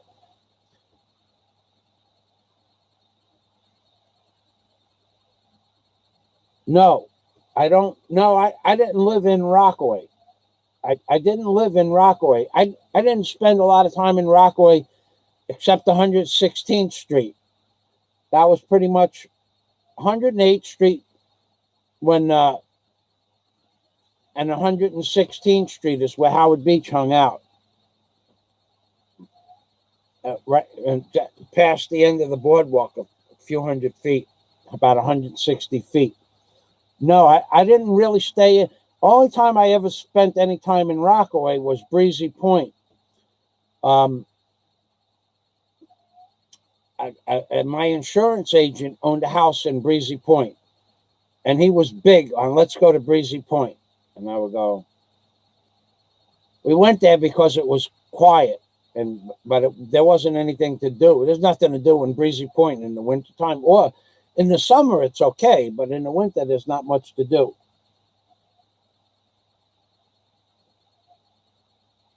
He sold catch up and down Rockaway Boulevard. No, I don't remember. I wouldn't know that. I wouldn't know. I only went to Rockaway to go to the beach. Jumped off the train and went to the beach or took the car. And I went to Reese Park a few times, but mostly to 116th Street. So anyway, and the truth lady's telling you the truth. Of course, everybody was, but Far Rockaway was just one community. All of Far Rockaway. The kids got caught. They were playing where they shouldn't be playing. I tell you what, these kids are well trained too.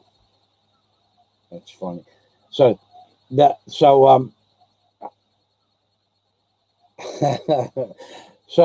the Playland, yeah. The truth lady mentioned clams, right? So you're in the pumpkin patch. Not so much the old runt. You could go clamming and you could get, even though they were polluted, clams. This is where every restaurant in New York got their clams from back in the 70s. You could catch a bushel of clams, I don't know, 2 people could catch an entire bushel of clams in an hour. I mean, an hour. And that was right next to the garbage dump. The clams loved the runoff from the garbage dump, even though it was filled with mercury and lead. And we ate those clams like they were going out of style. We would go out and get a bushel. And I don't know anybody that ever got sick from those clams. They said they were poisoned from the mercury and the lead. They probably were. But you could catch enough clams to sink your boat. Because where we clammed, you weren't supposed to eat the clams from. We didn't sell them. We just would catch them and then we'd open them all up and make chowder out of them for the winter when we wanted to make white sauce or red sauce, clam chowder sauce.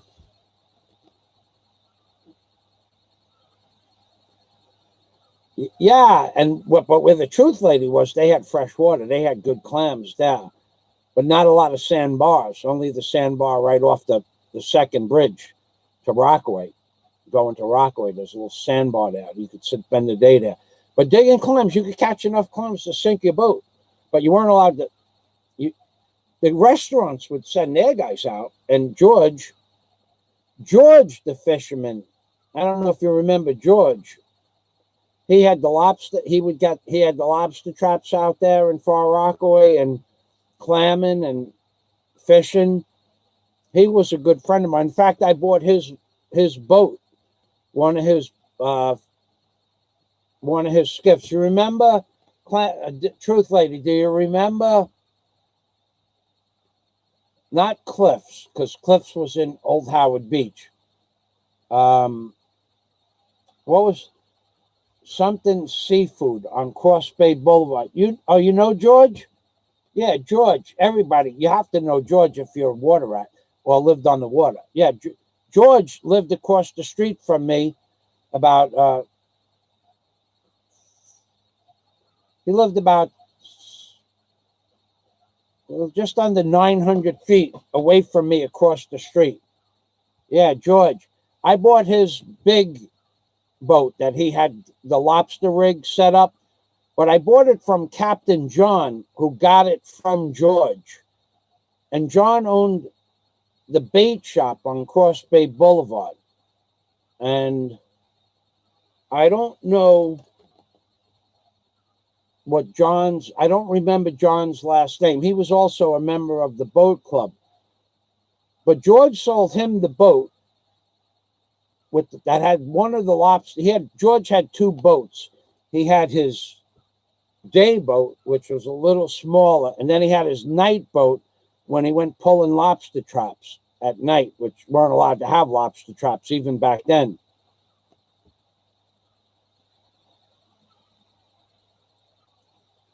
Did he ever work?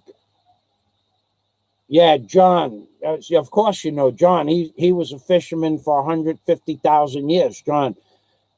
Did he ever work at the Shellbank bar and grill for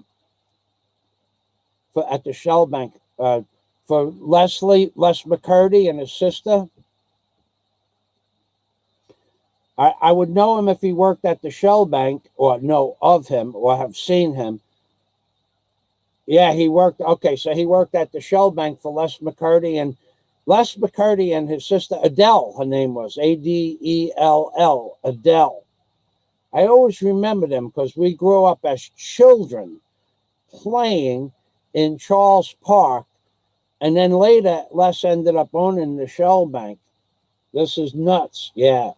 Les and I were, oh God, we were good friends. We were friends from the time we were like 5 years old.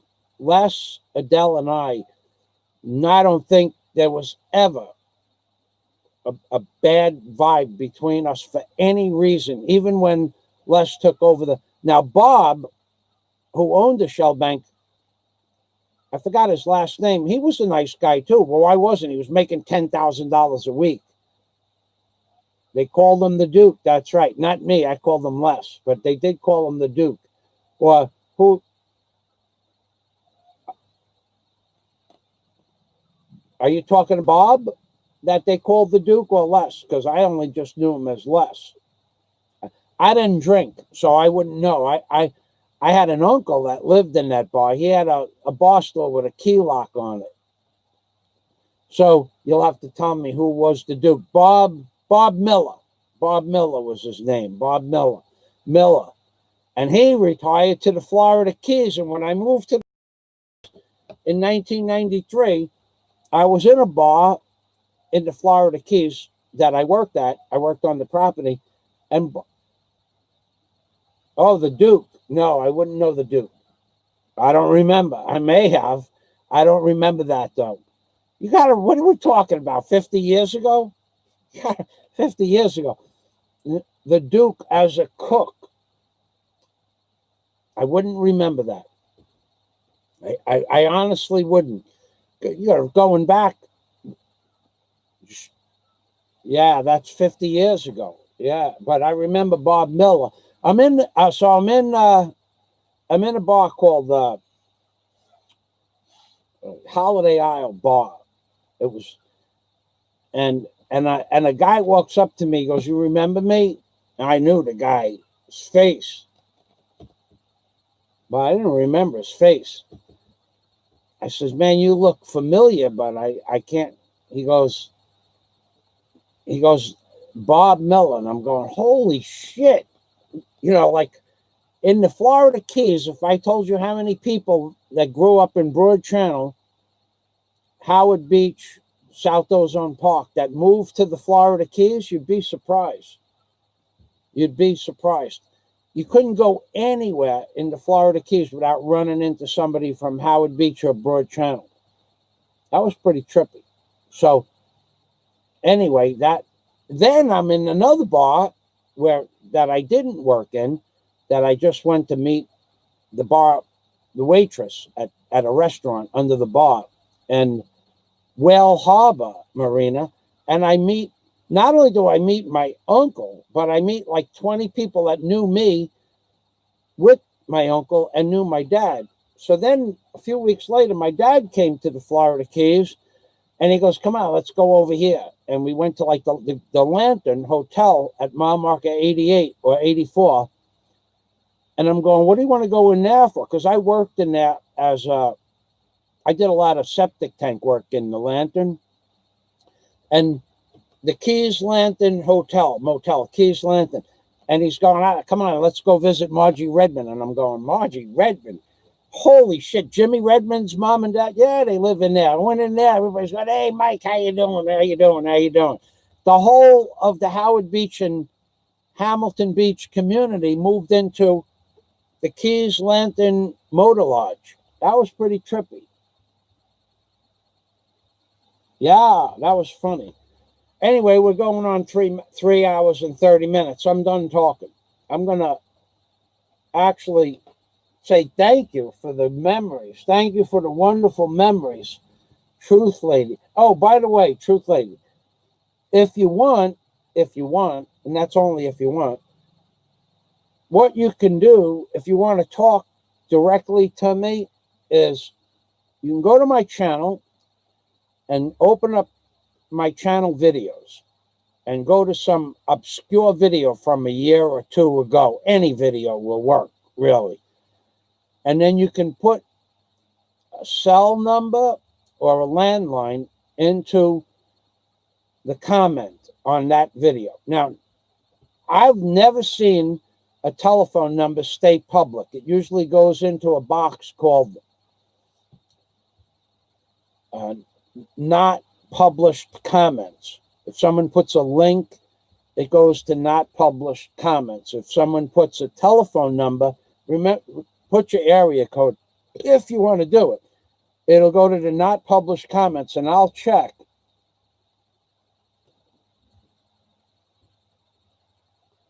Had a ball. Okay, likewise. I'll check for your telephone number, and it's almost 1 o'clock in the morning where you are. If you want me to call you after this, I'll check my messages, but I'll call you at a decent hour if you want. So all you got to do is leave your telephone number in any of my videos. I've never seen a telephone number will do. I've never seen a telephone number go public, and even if it went public with caller ID, it won't go public. No one ever has gone public. Now, I could publish it, but I would never do that either. So, yeah, if you want to say hello, that'd be fun. I'm sure that the Big Bow Wow, I bet you we have 100 stories. Charlie at the Big Bow Wow.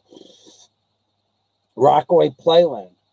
How much money I dumped in that place. God, that was a fun place to grow up when there's no crime. You went there, you spent $10. It took you the whole day to spend $10. Anyway, everybody, I had a great day. And you people out there that want to prove anything, that I'm not a member of a yacht club. Yeah, baby. That's what we're here for, to destroy the trolls and to prove you wrong and to make big wagers and bets that everything I say is true. And you know it's true because I am wearing the number 43 white fedora.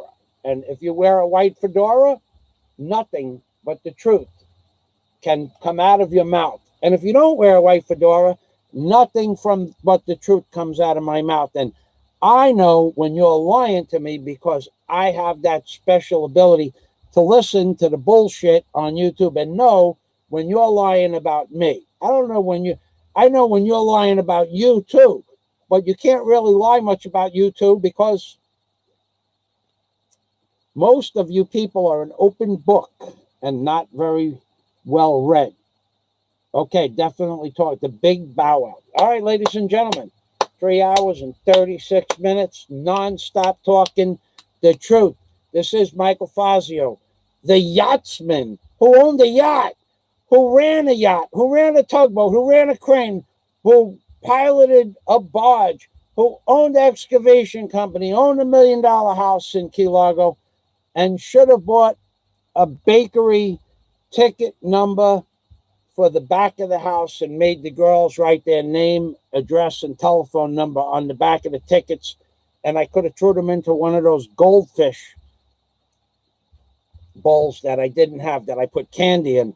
And then I could look back and say, I don't remember. And I could have put how many days they stayed there. I could have got one of those big tickets. Laura, the date, the phone number, and how many days they spent at that unit. LOL. Amping Permi from Michael Fazio in the Philippines, baby.